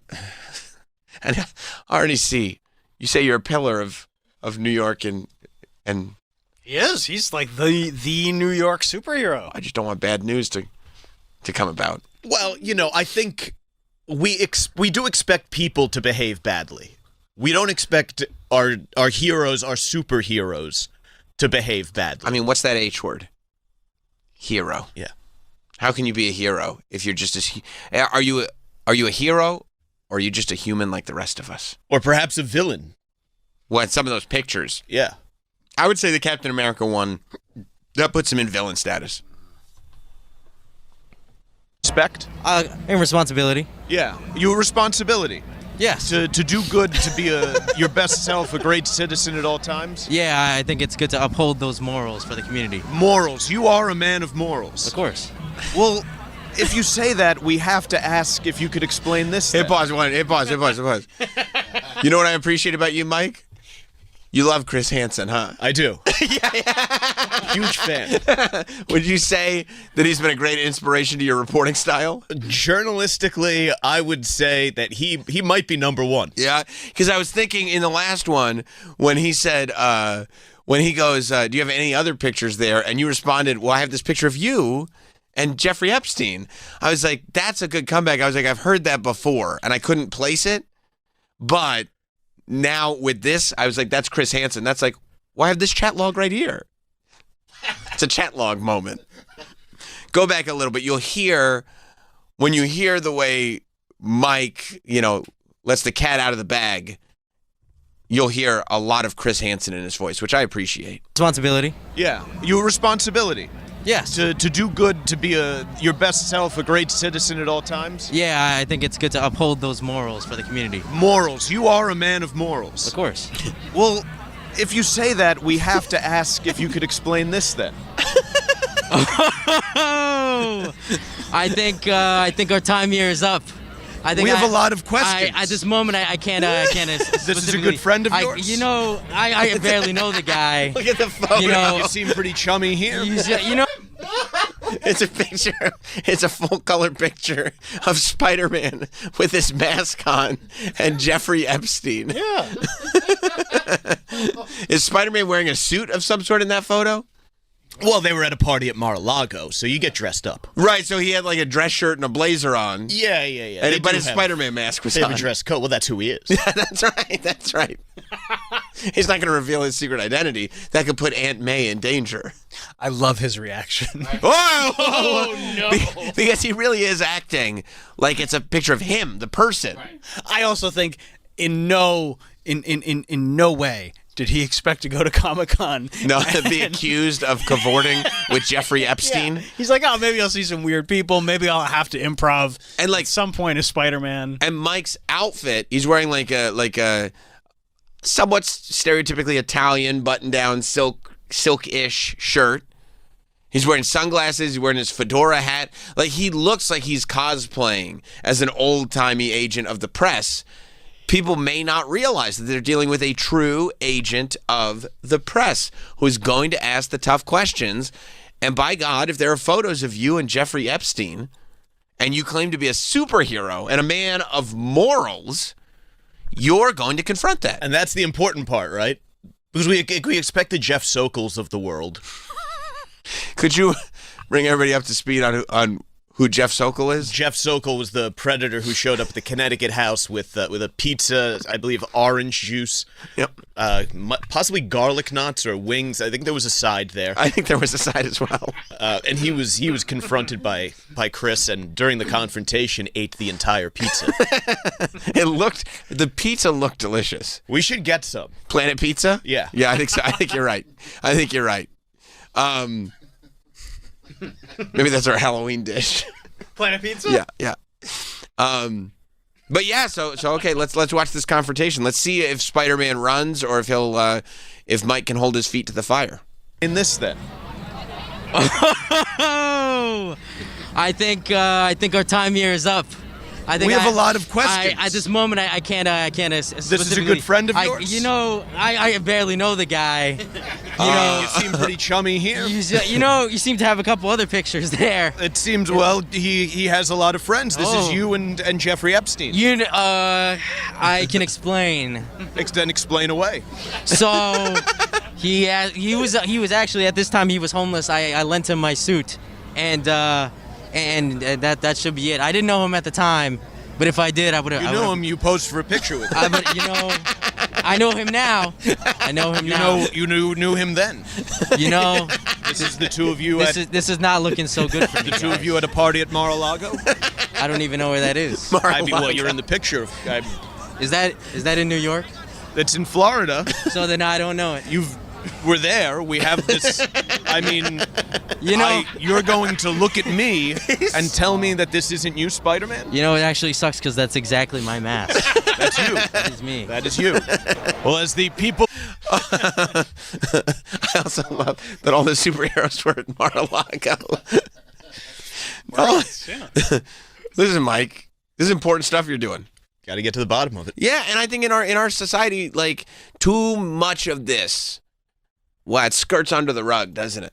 Yeah, well, now with the internet, though, a lot of this stuff, a lot of this bad behavior by powerful men is being exposed. And that's what it is. That's what your mission is. Ultimately, it's truth to power. It is. It doesn't matter where that truth or power lies. It could be a superpower. Truth to superpower. Could be anyone. Yeah. Yeah. Yeah. Because you know what the ultimate superpower at our disposal is? Freedom of the press. Oh. Isn't it? I thought it was flying. No, freedom of the press is better than flying. You put the photo of Spider-Man and Jeffrey Epstein right up to Spider-Man's face. Just to make sure it was the right one. But based on the fact that they're both wearing Spider-Man masks, it's clearly the same person. At least he wore a suit and tie. I love to. Well, you knew him. You posed for a photo with him. Oh, I know him now. You knew him then. Nothing's getting by Mike Montone. No. Because these guys, they'll try to do cartwheels to get around you. Well, I mean, they've been going into their bag of tricks for decades. That's right. To avoid responsibility. But again, the digital age has its pros and cons, and one of the pros is that it does help us keep people accountable. You know what your superpower is? The hard questions. Who needs web slinging when you've got the hard questions? Thank you. Mike gets to the bottom of everything. He did. Yeah. He did. And you know what? You don't see it often, but even under the mask, you can tell these superheroes are sweating now. Because we're on to them. Oh, you could smell it coming through the eye mesh. You could? Oh, yeah. Fierce sweat. Good. And it's about time. Honestly, it's about time. Maybe James Franco's dad was on to something when he became the Green Goblin. All right, let's hear Mike's wrap up here. Me. That is you. Well, as the people of America retire to their beds tonight, their rest will be an uneasy one. For Lazy Eyewitness News at the Javits Center, I'm Mike Montone. That's great. That's really well done. That's really well done. I'm so glad we have Lazy Eyewitness News to get to the bottom of this stuff and ask the questions that, frankly, other people won't ask. Well, I hope New York is just a little bit safer for my work. I hope. He holds the feet to the fire. Yes, he does. Did you have any other pictures that you were not able to find people to confront with? So we had a whole stack. This is actually a bit that AJ and I had done last year with pictures of Diddy. But in the all of the contract, we took a lot of time off we just never got to air. Right. You know what? The end of last year was a wild ass time. It was a wild time. Yeah. Yeah. So I was like, well, how can we rehash this? Diddy's kind of been, I don't want to say exonerated, but, Probably the opposite. Shortly. Yeah. Yeah. But it was less impactful now that the trial had gone on, but Epstein's still out there. We're still waiting. There are a lot of evergreen, people, isn't he? Yeah, there is something to content-wise just pretending like it never happened, because it allows all of us to make jokes like this for the rest of eternity. Yeah, I feel like, that is the ultimate, like, if OJ had been found criminally guilty of murder, we probably wouldn't still be making OJ jokes. Yeah. But because he was found not guilty, it's like, well, we got to keep these jokes. Epstein is the same way. The minute they go, well, there is an Epstein list, but no one's on it. That was the line, right? Yeah, or it was a Democratic hoax. But they thought they were going to get away with that one. They thought they were going to, well, let's just, all the idiots that support us, that's how they phrased it. Let's just tell them it was a Democratic hoax. And they were like, yeah, we're not idiots.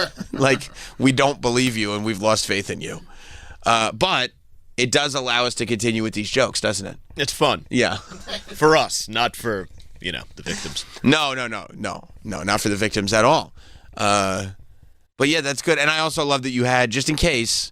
So what other superheroes did you have lined up with Epstein? So we do, there's sort of a batch that you just see every year. Spider-Man is one of the big ones. You run into 1 million Spider-Men. Mm-hmm. We had Deadpool. Nice. Wolverine. See, Deadpool would have been great because people who dress as Deadpool think they're funny like Ryan Reynolds. Yeah. But they're not very funny. Yeah, they did. We had a Deadpool. I think AJ must have cut off half of the video, but it was Deadpool, a Wolverine, and some other guy. And yeah, they tried to do a whole like elaborate bit with it, and right. It kind of, it's like, come on, guys, right? Just play dead. That's it. That's the whole like. This is. I'll do the bit. That's 100% right. No, that's good instinct. Yeah, man. Well, very, very funny stuff. Very, very good. I loved it. Thank you, Sam. And I mean, as I've told you before, this is my bread and butter. People fully committed in costume being tested. I love this event. You know what you got to do? Now, this I feel like is almost a throwback because one of the big viral pranks now is AIing, like videoing or getting a photo of somebody when they don't know it, and then AIing them doing something. Like those videos of the guy go, "Is this you?" And it's the guy wearing the same outfit that he's wearing, except he's ripping off his shirt. You know what I mean? And you're the guy. Like that may be something that you could incorporate. We have a year to figure it out. 100%. 100%. And then you could even incorporate, because one of the things I like that they do is they go in with a group and they'll have one of their friends come in and be like, "Oh, you're the guy." And then it'll just trip them out. So like if Frankie or AJ just shows up and that's the guy from the thing, and they also have the video, now you're really sending somebody down a psychological spiral. There would really be something to baby Frank coming up with a video on his phone. Didn't I just see you with Epstein? Of Superman like sticking his penis into a Taylor ham and cheese. This is you. Would you say it's a Taylor ham or a pork roll? We'll be right back with Sam Roberts Show. Introducing Bennington on Faction Talk 103 and On Demand, the first father-daughter talk show of its kind. Ron's the father, Gail's the daughter. Imagine the look on your loved ones' faces when a satellite beams the Benningtons' voices directly to your mind. So don't delay. Listen to Bennington now on Faction Talk 103 and on demand on the SiriusXM app. Hip-hop's legacy lives in its many voices. Celebrate Black History Month with an exclusive SiriusXM channel that takes you through decades of the culture. The 500 most essential rap tracks of all time.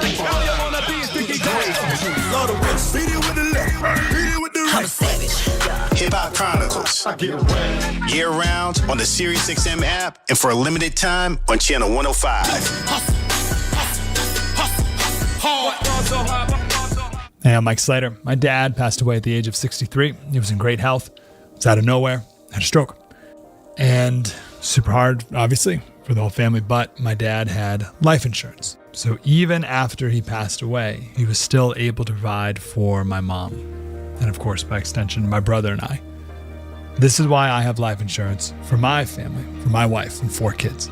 And the best place to get life insurance is ethos.com. Because you can do it in 10 minutes. And there's no medical exam and no blood test. Just a few health questions. 10 minutes. You're covered.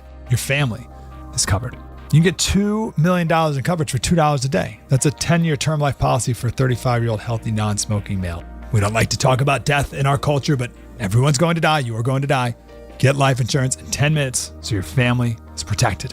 Ethos, E-T-H-O-S, ethos.com/free. Rates may vary, billed monthly. ethos.com/free. Well, the holidays have come and gone once again, but if you've forgotten to get that special someone in your life a gift, well, Mint Mobile is extending their holiday offer of half off unlimited wireless. So here's the idea. You get it now, you call it an early present for next year. What do you have to lose? Visit mintmobile.com/radio. Limited time 50% off regular price for new customers. Upfront payment required. $45 for 3 months, $90 for 6 months, or $180 for 12-month plan. Taxes and fees extra. Speeds may slow after 50 gigabytes per month when network is busy. See terms. You've worked hard your whole life, but when it comes to investing, the market can feel like a full-time job. The charts, the timing, the second guessing, and every trade comes with that same question. Am I doing the right thing? That's where TrueTrade changes everything. TrueTrade's automated trading system takes the emotion out of the market. No guesswork, no staring at screens all day. Just smart, automated trading strategies designed to work, even while you sleep. And here's the best part. When you download the TrueTrade app and sign up, they'll guarantee to fund each of your trading accounts with $50,000 or more in trading capital and no service fees for 12 months. That means you can start earning without risking your own savings and finally enjoy a hands-free path to financial freedom. To take advantage of our offer and secure your $50,000 in funding, download the TrueTrade app today on iOS and Android, or go to TrueTrade.io. That's TrueTrade.io. TrueTrade, where technology earns for you. Individual results may vary. There's no guarantee that past performance will be indicative of future results. Invest wisely. Hi, I'm Joe Perillo with JoePerillo.com. I'd like to tell you about Perillo Collision. The Perillo Collision staff are trained and insured to repair Bentleys, Rolls-Royce, Lamborghinis, or any other high-end luxury vehicles. We service accidents from all over the country. Maintain your luxury vehicle's warranty with our professional team. Visit JoePerillo.com. That's JoePerillo.com. That's JoePerillo, and click on Perillo Collision, or call us at 312-BMW-1111. SiriusXM Channel 103. Faction Talk. The songs and stories that ignite imaginations. Shared from generation to generation. Together on one channel, Disney Hits. Music from classic animated films and favorites from today. Share the magic of Disney Hits. Channel 133 on most radios and at home with the SiriusXM app on your phone, computer, Alexa, TV, or other internet-connected devices. Welcome to NFL Flag. Are you ready? Yeah! Are you ready? Yeah! No matter who you are, lace up your cleats, smear on your eye black, step out on the field and chase something. Chase a goal. Let's get it. Chase the big time. Get down, ladies. Chase rings. Chase gold medals. Chase all of it. It's all up for grabs now. NFL Flag. Chase something. Visit NFLflag.com to find a league and start the chase today. Donate your car and help support Tunnel the Towers. The process is quick and simple, and the proceeds from your generous car donation will go to support the good work that T2T is doing throughout our community. Any car is accepted, running or not, and we will pick it up for free. So if you have an extra car and you want to help T2T to help our first responders and our dedicated veterans, simply call T2T at 844-BRAVEUS. Avoid the hassle of trying to sell that old car. Instead, donate it and help Tunnel the Towers. That number again to donate your car and support Tunnel the Towers is 844-BRAVEUS. That's 844-BRAVEUS. Or simply donate your car online at todaysveterans.org. Your car donation really does make a difference. So call Tunnel the Towers today at 844-BRAVEUS. Wesley Financial Group is not a law firm. Ask yourself this question. Is it really worth holding on to that timeshare that you know you need to get rid of? Here's the truth. The average maintenance fee just went up over 17%. That could have been 117%, and there's nothing you can do about it. When you buy a timeshare, you give them a blank check for annual maintenance and assessment fees. I'm Chuck McDowell, founder of Wesley Financial Group. For 15 years, I've helped over 50,000 families cancel their timeshare. Not sell it, not transfer it, cancel it. Did you buy a timeshare because they told you it was a great investment and your maintenance fees would never go up? That's a lie. Are you ready to get rid of your timeshare once and for all? Simply call us and I'll send you our timeshare exit kit that explains all your options for cancellation. Call Wesley now for your timeshare exit kit. 800-722-1144. That's 800-722-1144. 800-722-1144. Hi, I'm Joe Perillo with JoePerillo.com. We know many of you are searching for just that right pre-owned luxury vehicle. That's why I want to tell you about JoePerillo.com. At JoePerillo.com, you could browse our huge selection of curated luxury vehicles. JoePerillo.com is based in Chicago, but we ship cars all over the country. Check out JoePerillo.com. That's Joe Perillo, P-E. The percentage of Americans that have a month's worth of money good to go in their bank account is, I mean, not that much. It's really not that much. It's really small. I mean, it's the type of stuff that makes Dave Ramsey crazy. Because they're buying these phones. And to Danielle's point, Starbucks. Mm-hmm. Instead of having a month's worth of emergency fund right there. Because they want to get their lattes. Well, guess what? Yeah, what do they say? Like, most Americans are just one, like, bad thing away from being totally broke. Yeah. Yes. Whether it's a car or a medical bill or something like that. Yeah, the amount of people that are living paycheck to paycheck is astronomical. Yeah, look at how much everything costs. Of course. How you not? But then they set it up so they're like, hey, good news, you can have all the things. It's normal to be in debt until you die. And then we're like, great. All I see now, aside from Wegovy and Ozempic ads, are like payday loan ads. Sure. And like pay later ads. What's your money? You should have it now. Yeah. Right? We'll just take a little off the top. Poor JG, he was ahead of this. He was ahead of the curve. Yeah, well, he got the phone number though. Yes. 877 cash now is still unbeatable. Nobody's come close. It's better than those lawyers. Well, what number did they have? Celino Barnes injury attorneys, 800-888-8888. I think 877 cash now is better than 888-8888. Okay, well, what about the musical version of it? What do you think that 800-888-8888? No, that sucks. That's the new one. Is it? Celino? No, that's not. That's the OG. 800-888-8888. And then the other one is 877 cash now. Oh, way better. I mean, it's not even a contest. No, I like the first one better. You do? I do. Okay. Okay, so you two Britney Spears can like don't get the worst. Because every time why is he getting so salty? Don't bring Britney into this. And why is he getting so? Remember what they did yesterday? Why is he so mad about the we're not going J.G. Wentworth? Troy, what's better, J.G. Wentworth, right? What's this? Well, the other one's a little more melodic, right? What's the second one? Celino and Barnes, injury attorney, 800-888-8888. Yeah, I like that. I like that one. Right. What's the other one? That one's it's J.G. Wentworth, 877 cash now. That was a little bit more like regal. Right. Yeah. Right. I think I prefer the little bit more like softer. You know, I think the type of people that kind of need to get hit over the head with a sledgehammer are like, oh, I like J.G. Wentworth. I like when they shout at me. But the people who have it's not shouting. It's more of like a Broadway. But the people who have like type thing. Soul, you know what I mean? That like to go on an emotional journey. They like the Celino and Barnes song. I don't want to be yelled at while I'm watching TV. You see what I'm? Yeah, that's right. It's a whole story. See, right, this is it's operatic. Yeah. You know, as opposed to but that's not Broadway.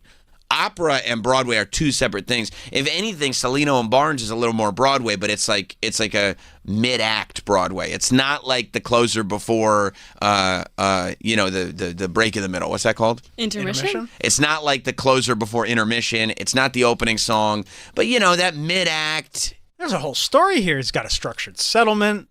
I forgot about his structured settlement. And I believe he may have had an annuity. Yeah, either one. And they could take care of that. Anything. Wow. I didn't realize they were covering structured settlements and annuities. Come on. There's a whole story here. Well, I didn't realize. Okay. You know what? I'm starting to get under the surface of this story. And maybe the problem was I was not using my brain enough. I wasn't seeing what was, because I didn't read between the lines. Salino and Barnes is just like, hey, call us. With their injury attorneys. Yeah. Not anymore. Well, just one of them is. Yeah, the other one's. The Barnes Firm Injury Attorney. Call 1-800-8-million. Ugh, that's the new terrible. one. That's They tried so That's the new hard. one. The Barnes Firm. Never heard that. Oh, yeah. That's the new one. I mean, when you make the greatest radio jingle ever. in New York, 800-888-888. I mean, you can't beat it. Yeah, there's that. And then there's Dial 7 is a very local. Oh, yeah. That's just New York City. Yeah. Is that even going on anymore? Yeah. Does anybody still dial 7? Yeah. I still hear that on 1010 Wins. Yeah, 1010 Wins. If you listen to 1010 Wins, you're still dialing 7. Yeah. I still listen to 1010 Wins. You got to listen to 1010 Larry Wins. Mullins tells me what's going on. That's true. And then he puts a little spin on it. Well, I like it. I like that. Yeah. Scott Stanford adds a little personality in the mornings, too. I like that. Yeah, and then there was one other one that was just... There's the Bob's Discount Furniture. Bob's oh is... my Bob. Bob's is good. And then, of course, it was... ShopRite would always come through with the can jingle. Can jingle is a classic. ShopRite does the can. You know, that's a big one. Cars for Kids. No. Cars for Kids is a big one. I mean, I think we could all agree that's the worst. Yeah, it's annoying. It's an earworm, and then the longer you think about it, you just start going like, what the fuck are these kids going to do with these cars? They can't drive. They can't drive. Like, you just sit there, and then you think about it, and it's so dug into your brain. You're like, I must be remembering this incorrectly. There's no way it's actually Cars for Kids. Because why would a kid need a full-size car? Can't see a steering wheel. And it's a junker anyway. Yeah. You know what I mean? That's why I'm donating it. I hate that commercial. The Cars for Kids? I just think about the Michael Jordan meme. Boom, boom, boom. Fuck them kids. Fuck them kids. Oh, it's such an earworm. Yeah, no, I left my car on the side of the highway instead. Why? Because fuck them kids. Fuck them kids, that's why. That's right. And then, of course, I think the one that destroys all of them, although I do love Salino and Barnes, is the Mount Derry Lodge. Yeah, but you don't see that's that. Old. That's old school, bro. It's old school. I don't think that's been around for 20 years. I mean, I know the verse and the hook, which is but the hook is all you have to bring is your love of everything. Beautiful Mount Airy Lodge. I don't know if Yeah. I mean, check this out. 87. Check. Yeah, but it had a run, though. It wasn't just 87. They left it going. This was like champagne glass bathtubs. Poconos stopped being popping in like late 90s. Yeah, I would say by 97, Poconos had its run. It's on the comeback, though. You think so? I think so. In the same way? In a different way. Yeah, because it ain't touching the Adirondacks, if you're being honest. No, but you can still, I mean... But this was where you went for romance. I forgot about that. You know why? Because the Adirondacks, you don't have light pollution in the sky, so you get a much better look at the stars. I can't imagine there's much light pollution up at the Poconos. Compared to the Adirondacks, garbage. Because, and I had that conversation with a guy, we went stargazing when we were in... what were the mountains that I said I went to in Jersey that nobody even realized? I don't know. You didn't tell us anything about it, so I wouldn't know. Well, I did. I said I went stargazing. First of all, why are you so salty? Everything you say, you're salty. Because you should be a cool dude and tell people where you're going. I'm not going to tell you anything. It doesn't... I mean, we end at 11 a.m. So that's all there is to it. By we, you mean like the three of us. Yeah. Because you didn't tell Troy either. We were pissed. You're fine with it. Remember when he went on vacation and he didn't tell us where he went? If he doesn't want to, I mean, I don't, I wish it'd be nice if you did. But you don't need to be a chick about it. Right. For lack of a better term. You were on the phone. He was asking me where he went. I would fucking know. Well, remember, I brought up the mountains. And you have a good memory with this kind of stuff. That's all. Yeah, sorry. I didn't realize I was talking to a chick. I thought I was talking to my producer. Oh, was I supposed to write down what mountain you went stargazing at? Just remember the show. Just remember the program.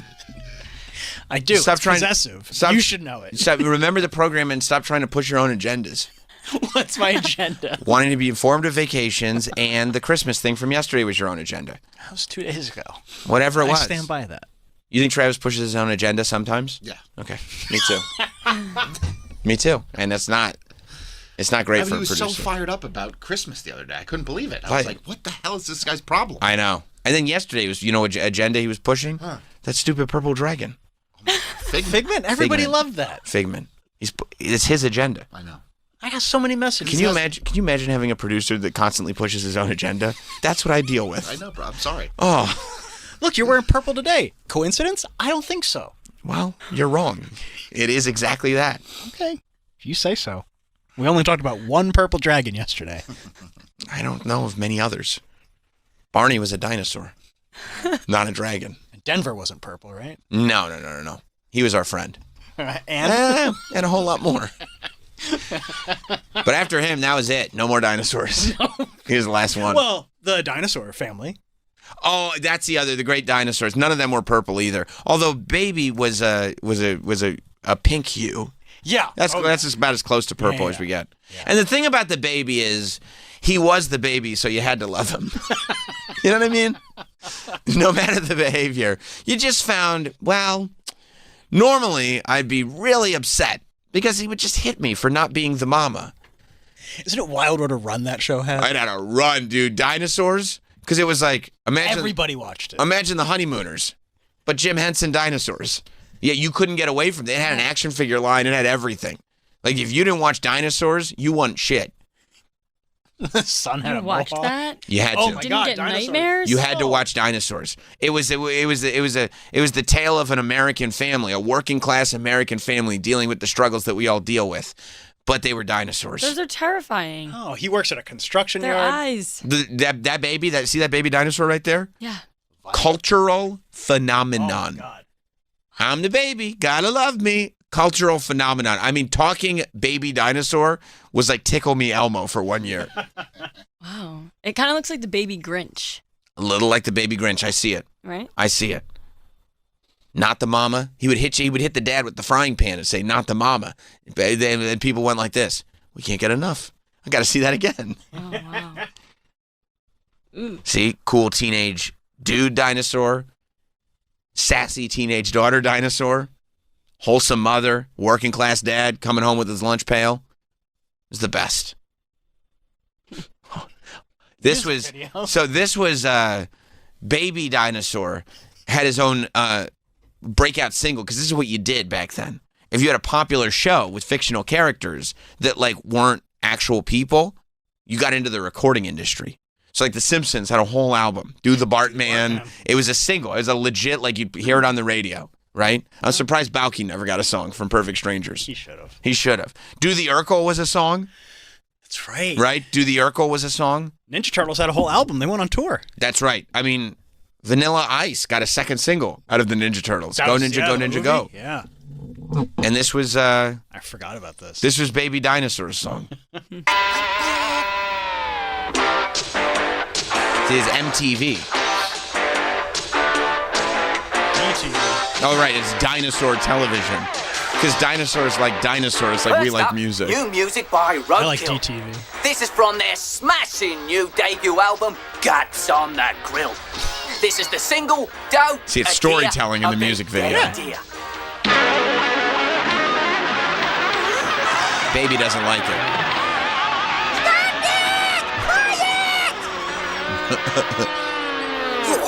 Hold on.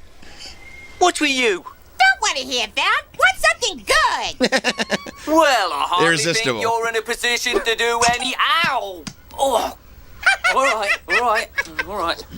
What do you want? I want to sing. You don't have a song. Yes, I do. This is highly irregular. Whoa!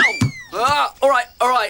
This is so bad. Okay, I can't believe how long here this setup is is. the baby with a song of some sort. Kick it.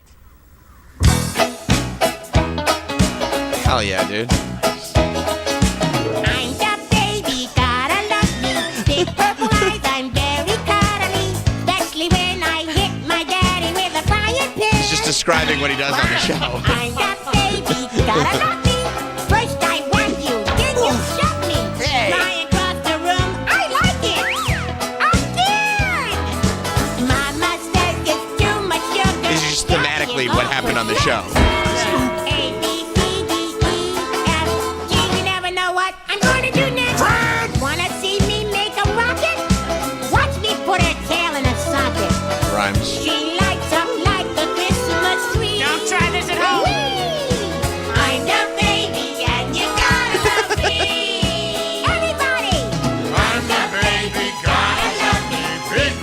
Travis rocking out.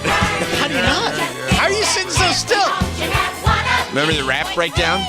No. Jump on the bed, hit my daddy on the head. Run around the house when they tell me not to. I take every chance to make a poop in my pants. But I'm the baby, and you got to. Troy, were you impressed that I pulled that just now? You said it, it just happened. It's pretty cool, huh?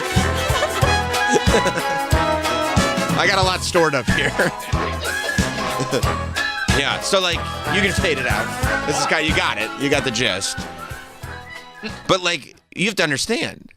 Like, this song would come out and people would look at it and not go, oh, this is over. Like, this show is done. This is the worst thing I've ever seen. This can never... They go like this. Oh, yeah, this fits right along with my fandom of the program. Like kids or adults? Everyone. Everyone. Everyone. Fun for the whole family. Fun for the whole family. What year was this? Probably 93. The show said starts in 91. But maybe music video. 1993? Yeah. Because they had a real quick run. Yeah, it was huge, and then it just fell off the planet. Because people were like, oh, yeah, we're watching dinosaur puppets. And the budget for the show was 93. I nailed it again. It was on the VHS release. This is like K-pop Demon Hunters. What did you want to say? This was their moment. They had, this was their gotta be golden. Yeah. Whoa. Yeah. I don't know. I do. Yeah. I know it all. You're supposed to, though. I know. I got little children. They're going crazy for these K-pop Demon Hunters. They can't get enough. That's why our parents probably knew I'm the baby, gotta love me. They were rocking out. I haven't thought about that song in years. Me neither, but it was up there. It was jump on the bench, my daddy on the head. You love it. I mean, I consumed a lot of media growing up. A lot. And it all stayed there. I feel like you have a photographic memory or Maybe. something. Do you? Maybe. I don't know. things really well. Can't remember where he stargazed. I've never been diagnosed with a photographic memory. Never been diagnosed. Never diagnosed. You should go. You think so? Yes. Anthony in Westchester. Tylenol boy. I didn't take Tylenol Hey, for a how's it long going? time. Oh, the circumcision. Hey, guys. I just wanted to let you know that Balky Bartokomous also had a song. There was no video for it on MTV or anything, but they tried to make him a pop star on the show. Oh. Fresh young Balky B. What? Now, that is the thing that they would do on shows, is they would like have an episode where the character had a song, and they would hope that the song broke through the episode so that it could, like, you know, so they could actually release it as a song. And sometimes it worked. That's how, like, Do the Urkel was on an episode of Family Matters, except then it was like, it just became its own thing. I did not realize that Balky was part of this. Thank you. I mean, I remember the Dance of Joy. Thank you, Anthony. I do remember the Dance of Joy as and well. And the Baby Bopkas. Let's see. Fresh Young Balky B. Oh, no. It was rap, too. Balky B video, take 2. Balky was he was a real breakout character. Bronson Pinchot.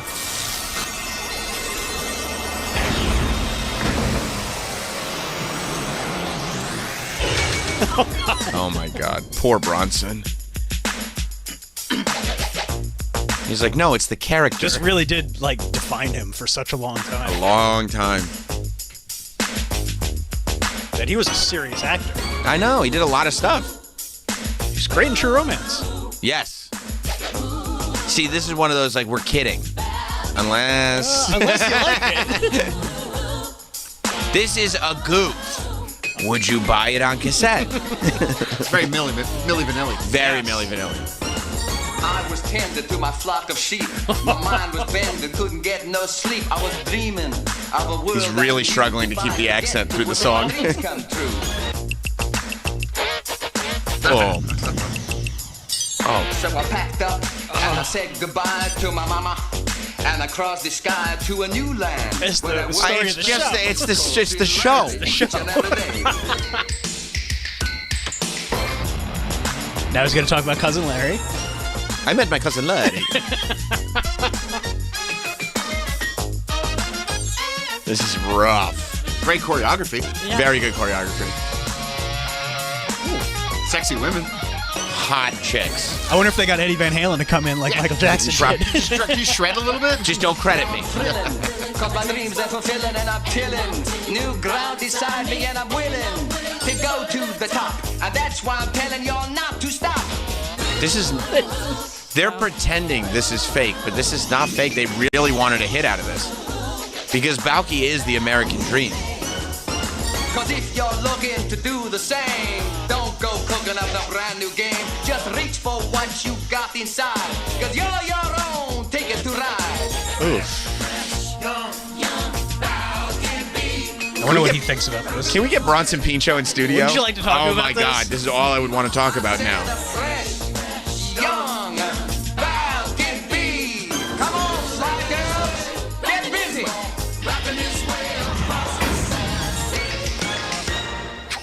I mean, that wasn't even a joke. No. They were really trying to be, I mean, and I just pulled Balky out of my ass as the exact character that they would try to do that with, and then they absolutely tried to do that with him. Oh. But back then, dude, when you had one of these wacky breakout characters on a sitcom, you had to ride it until the wheels fell off. You had to. Did Grandmaster B ever do a rap video? Is that Bud Bundy from Married? I feel like Married with Children was the one show that had a little bit more integrity because it was almost like a mockery of the other shows. Grandmaster B was the best. He was the best. But Grandmaster B was the best. Those were really good years. Oh, I love that show. Yeah, but I bet Bud, like, you know how, like, you can always tell, like, Jaleel White always tries to distance himself from Urkel. Carlton always tries to distance himself from Carlton. Dwight hates it when you call him Dwight. You know what I mean? Well, that's not his name. Okay, I guess. You know, I'll bet Bud didn't love the end of that show, like the last several seasons of that show, because he really did become like kind of the butt of every joke. And he's the only one who didn't go on to anything. Right, he stayed Bud. Christina Applegate had a great career. You call Christina Applegate Christina Applegate. You call Ed O'Neill. Even though I associate him with Al Bundy, there's a whole generation that associates him with Modern Family. And even another generation that associates him with jiu-jitsu. Little Giants. And Little Giants. And there was another movie, the name escapes me, but it'll come back to me, but he was in that movie too. And Katie Seagal. Yeah, I mean, she's done a ton of stuff, but she had a whole Sons of Anarchy run. Yeah. Oh, no. This is called David Faustino, I Told You. Is this him or is this Grandmaster This appears to be David Faustino, not in character, just David Faustino. I kind of remember that. Like, in real life, he wanted to be legit. Mike, I'm worried because this sounds like it could be much worse than the character doing it. Well, I'm not sure how it aged, but I'm sure back then it was very cool. Everyone, remember, it was the 90s. Everyone wanted to have a bit of a hip-hop edge. Yep. Everybody. And branding was very important in the 90s. Now that woke is back, we can't do any. Now cultural appropriation is gone again. I hope you guys enjoyed your year. It was fun while it lasted. Hope you guys enjoyed your year because woke is back, baby. Woke is back. Now, if cultural appropriation is bad again, does that mean that Hot Dog has to stop acting like a young white woman? Depends on how he identifies. Okay? That's right, because woke is back. Because woke is back. Okay? I did love the tweets last night going, ladies and gentlemen, there are 25 genders. We're going into all your bathrooms. Woke is back. Okay, so this is David Faustino's breakout song, the actor who played Bud Bundy. Oh, David. Oh, no. He's looking like a tough guy. Oh, it's on Much Music. That means Canada liked it. It says ODE. Oh, D-Lil? His name was D-Lil. Oh, shit. Oh, no. Here I come, here I come, here I come. Straight down the business, now you know I just begun. I come with peace, I come with knowledge, not the gun. And when it comes to trouble with my mind, I overcome. The chaos and confusion, cause you know I'm not the one. And when it comes to respect, yeah, give me some. So you wick-wack, knick-knack, tic-tac, get back. I got the funky style. Oh, sheesh. With that, I got more flavor than the Barcade Kit Kat. And when it comes to kitty cats, I gotta have a Jimmy hat. You going insane. Oh, God damn it. He had a Kit Kat candy bar. It was fun size. Jimmy hat. I told you. Slang for condom, I believe. He has protected sex with women. I blame Marky Mark for all this. He's a stud. He has safe sex with women. Yeah, no, I think you're right about that. Everybody thought They were the next Marky Mark. If Marky Mark could do it, they could do it. And also, snow didn't help. No. Because this has a very snow vibe to it. But I'm as dope as can be. I'm the high. Actually, I hate to disagree with you, David Faustino. I believe you are not as dope as could be. I believe there are levels of dopeness that would exceed this. Grandmaster B.E. or even Bud Bunny, but that's the funky romantic flow, and that's the way it has to be. Now, bring it back, I got that fool. I like the beat. You like that? I do like the beat, yeah. It's very like 1991. You know why you like this? Because it's extremely derivative. Yeah, it literally just sounds like anything else that could have. Yeah. He's wearing a Raiders hat. Yeah, He's Grandmaster B wore a Raiders jacket. Oh, God. A young Mike Cannon would have thought this was a very good idea. Yes, he would have. Yes, he would have. A young Mike Cannon would look at this and say, I should be doing this. Let me go. To send you what you ordered from the menu. Don't pretend to be a little sucker. This is Bud Bundy, but it's David Faustino, the actual guy. You think that I am playing, but on the other hand, you know I'm in demand. So why don't you take a stand? You just folded. I told you. And see, he has a multicultural group of friends, just in case anybody questions that. You know. Can you imagine somebody who's on a hit sitcom hanging out in the streets? All your friends would be like, "You got this one?" You know what I mean? Oh, he put out a whole album. No. What was his rap name? D-Lil. D-Lil. The album is Ballistics. Ballistyx. I guess that is a cooler way to spell it. Girl, you know I love you, but you're killing me softly. Psych, right? Like you thought I was serious. It makes me so furious. Why are you so furious? Oh, it's also the name of a hip hop club that he frequented. Opened. Yeah. He opened it. He loved hip hop. He's like, man, that Bud Bunny stuff, that's just my job, yo. I wonder if that was his idea, like Grandmaster B. Or if like the writers created that because they knew how much he loved hip hop. I kind of feel like that's well, it's one of two things, right? Either he pitched it because he wanted to lean that way, or if the writers pitched it, I don't think it was because he likes this. I think if the writers pitched it, it was because they were making fun of him in the writers' room. That's a good call. I mean, you have to. If you're a star on a sitcom, you have to read those scripts carefully to find out if they're making fun of you in the writers' room. Because I guarantee you, Grandmaster B was not meant to be flattering to his hip-hop career if that's the way it came about. I told ya. See, it's in your head. Now, to be totally fair, you could make the argument that in a very short period of time, I want to say in like maybe 1993 going into 1994, you could argue that having a hip-hop single was like having a podcast. Oh, yeah. You know what I mean? Like the way everybody's like, well, you know, I don't know how I break out from this. I don't know how I'll do a hip-hop single. It was the podcast of the day. You know, now David Faustino will come out with a podcast. Probably has one. I bet he does. It's the 90s were an interesting time because you had the anti-capitalist sentiments of grunge. Right. But you also had this incredible dive into braggadociousness on behalf of anyone in the public eye. That's right. And can you imagine, like, you are already on a hit sitcom. Let me make a braggadocious rap song about how I've made it and, like, how I'm the man. But it's like, but that's not from rapping. That's from the sitcom that you were already on. The rap was just a vehicle to tell everybody how much pussy you got. Right. You think that's what he meant when he was talking about kitty cats? Probably the Jimmy caps, too. The Jimmy cap, yeah. That's what he uses the Jimmy caps for. Well, AIDS was still a threat to the hetero community. I see. In the early 90s or so, we thought. So he's sitting there going like, you know, I get a lot of tail, but don't have the HIV. I'm not at risk for disease. And you also have to make sure you hit key points that were in other rap songs. That's right. Jimmy hats. I mean, they were rapping about Jimmy hats all the time. Right, and I think, too, he was probably influenced by Criss Cross, who said that they were, like, everybody else was wiggity, wiggity, wiggity, whack. I mean, there was a huge rap, like, Criss Cross was just the beginning of it. I mean, young black teenagers, there was a bunch of other rap groups that sounded just like that. If I'm not wrong, Criss Cross, they would make you jump. Well, the Daddy Mac would make you That's who jump, it was. Jump. Okay, that's right. But then don't forget, the Mac Daddy then would also make you jump. Sean on Long Island. What's up, Sean? You guys remember how Dinosaurs ended? I vaguely. Did it get did they know it was the last episode and it got hit by a meteorite or something? Yeah, it was like corporate greed created a new ice age. I think you should have Danielle watch it and see how she handles that. Right. Yeah. I think they actually did which is kind of a bummer. They did a deal where the dinosaurs got extinct, and that was the way the series ended. That's the science. Right, but I think, I'm not sure that the dinosaurs lived like people, had a built society. Were you there?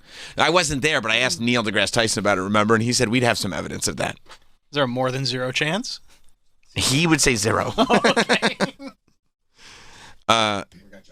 Eric in Pittsburgh. What's up, Eric? Hey, Sammy. How are you, buddy? I'm great. Hey, I know you're a big Blossom fan.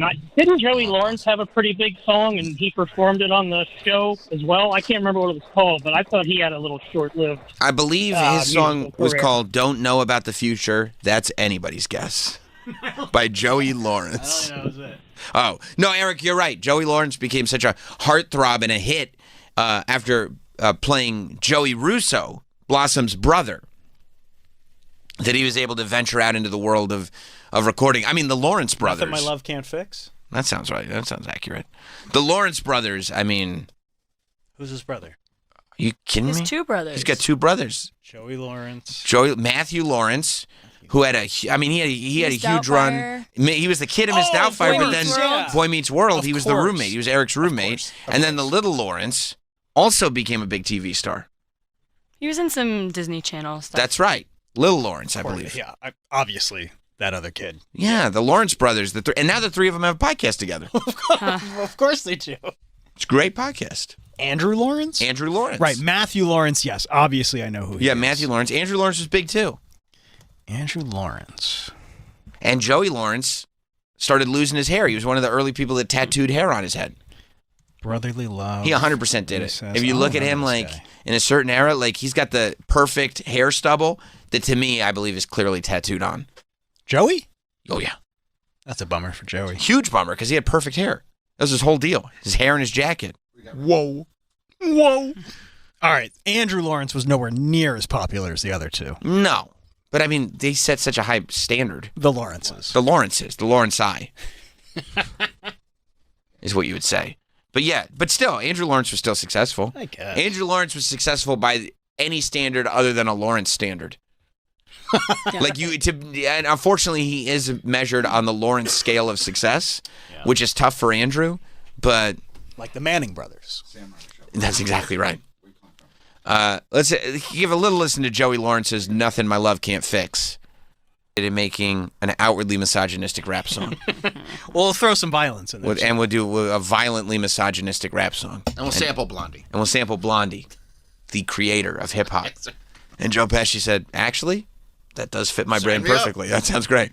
What's the pay? Okay, yeah, we'll do it. McClure brings up a good question. What's McClure's question? Was Eddie Murphy the first? Because I think that's just a good song. My girl likes to party all the time. And see, Eddie Murphy wanted to be... He wanted to be legit. He wanted to be a rock star. He wanted to be a pop star. He wanted it to be like Michael Jackson, Eddie Murphy. The way Kevin Hart turned himself into a comedy rock star.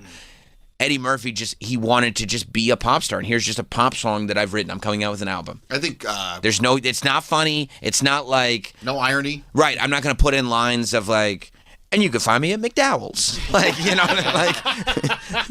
Nothing like that. Zamunda. Right. I guess him and me, we're trading places. No. Looking good and feeling good. Yeah. None of it. No. Parfaits are delicious. I'm looking down, Shrek. No, this is just a good song. No, this is just Eddie Murphy was like, no, I believe I would like to be a pop star as well. Keep in mind, Eddie Murphy got famous when he was 20. You know what I mean? It's crazy. This is produced by Rick James. Bitch? Yeah. Rick James, bitch? Oh, yeah. From the couch? Is he the guy who said, fuck your couch? Yes. Wow. Is that the full quote? I don't... It's the only part I remember. Okay. Listen, cocaine's a hell of a drug. All right, let's hear... and this is where Rick probably met Charlie Murphy. Charlie Murphy!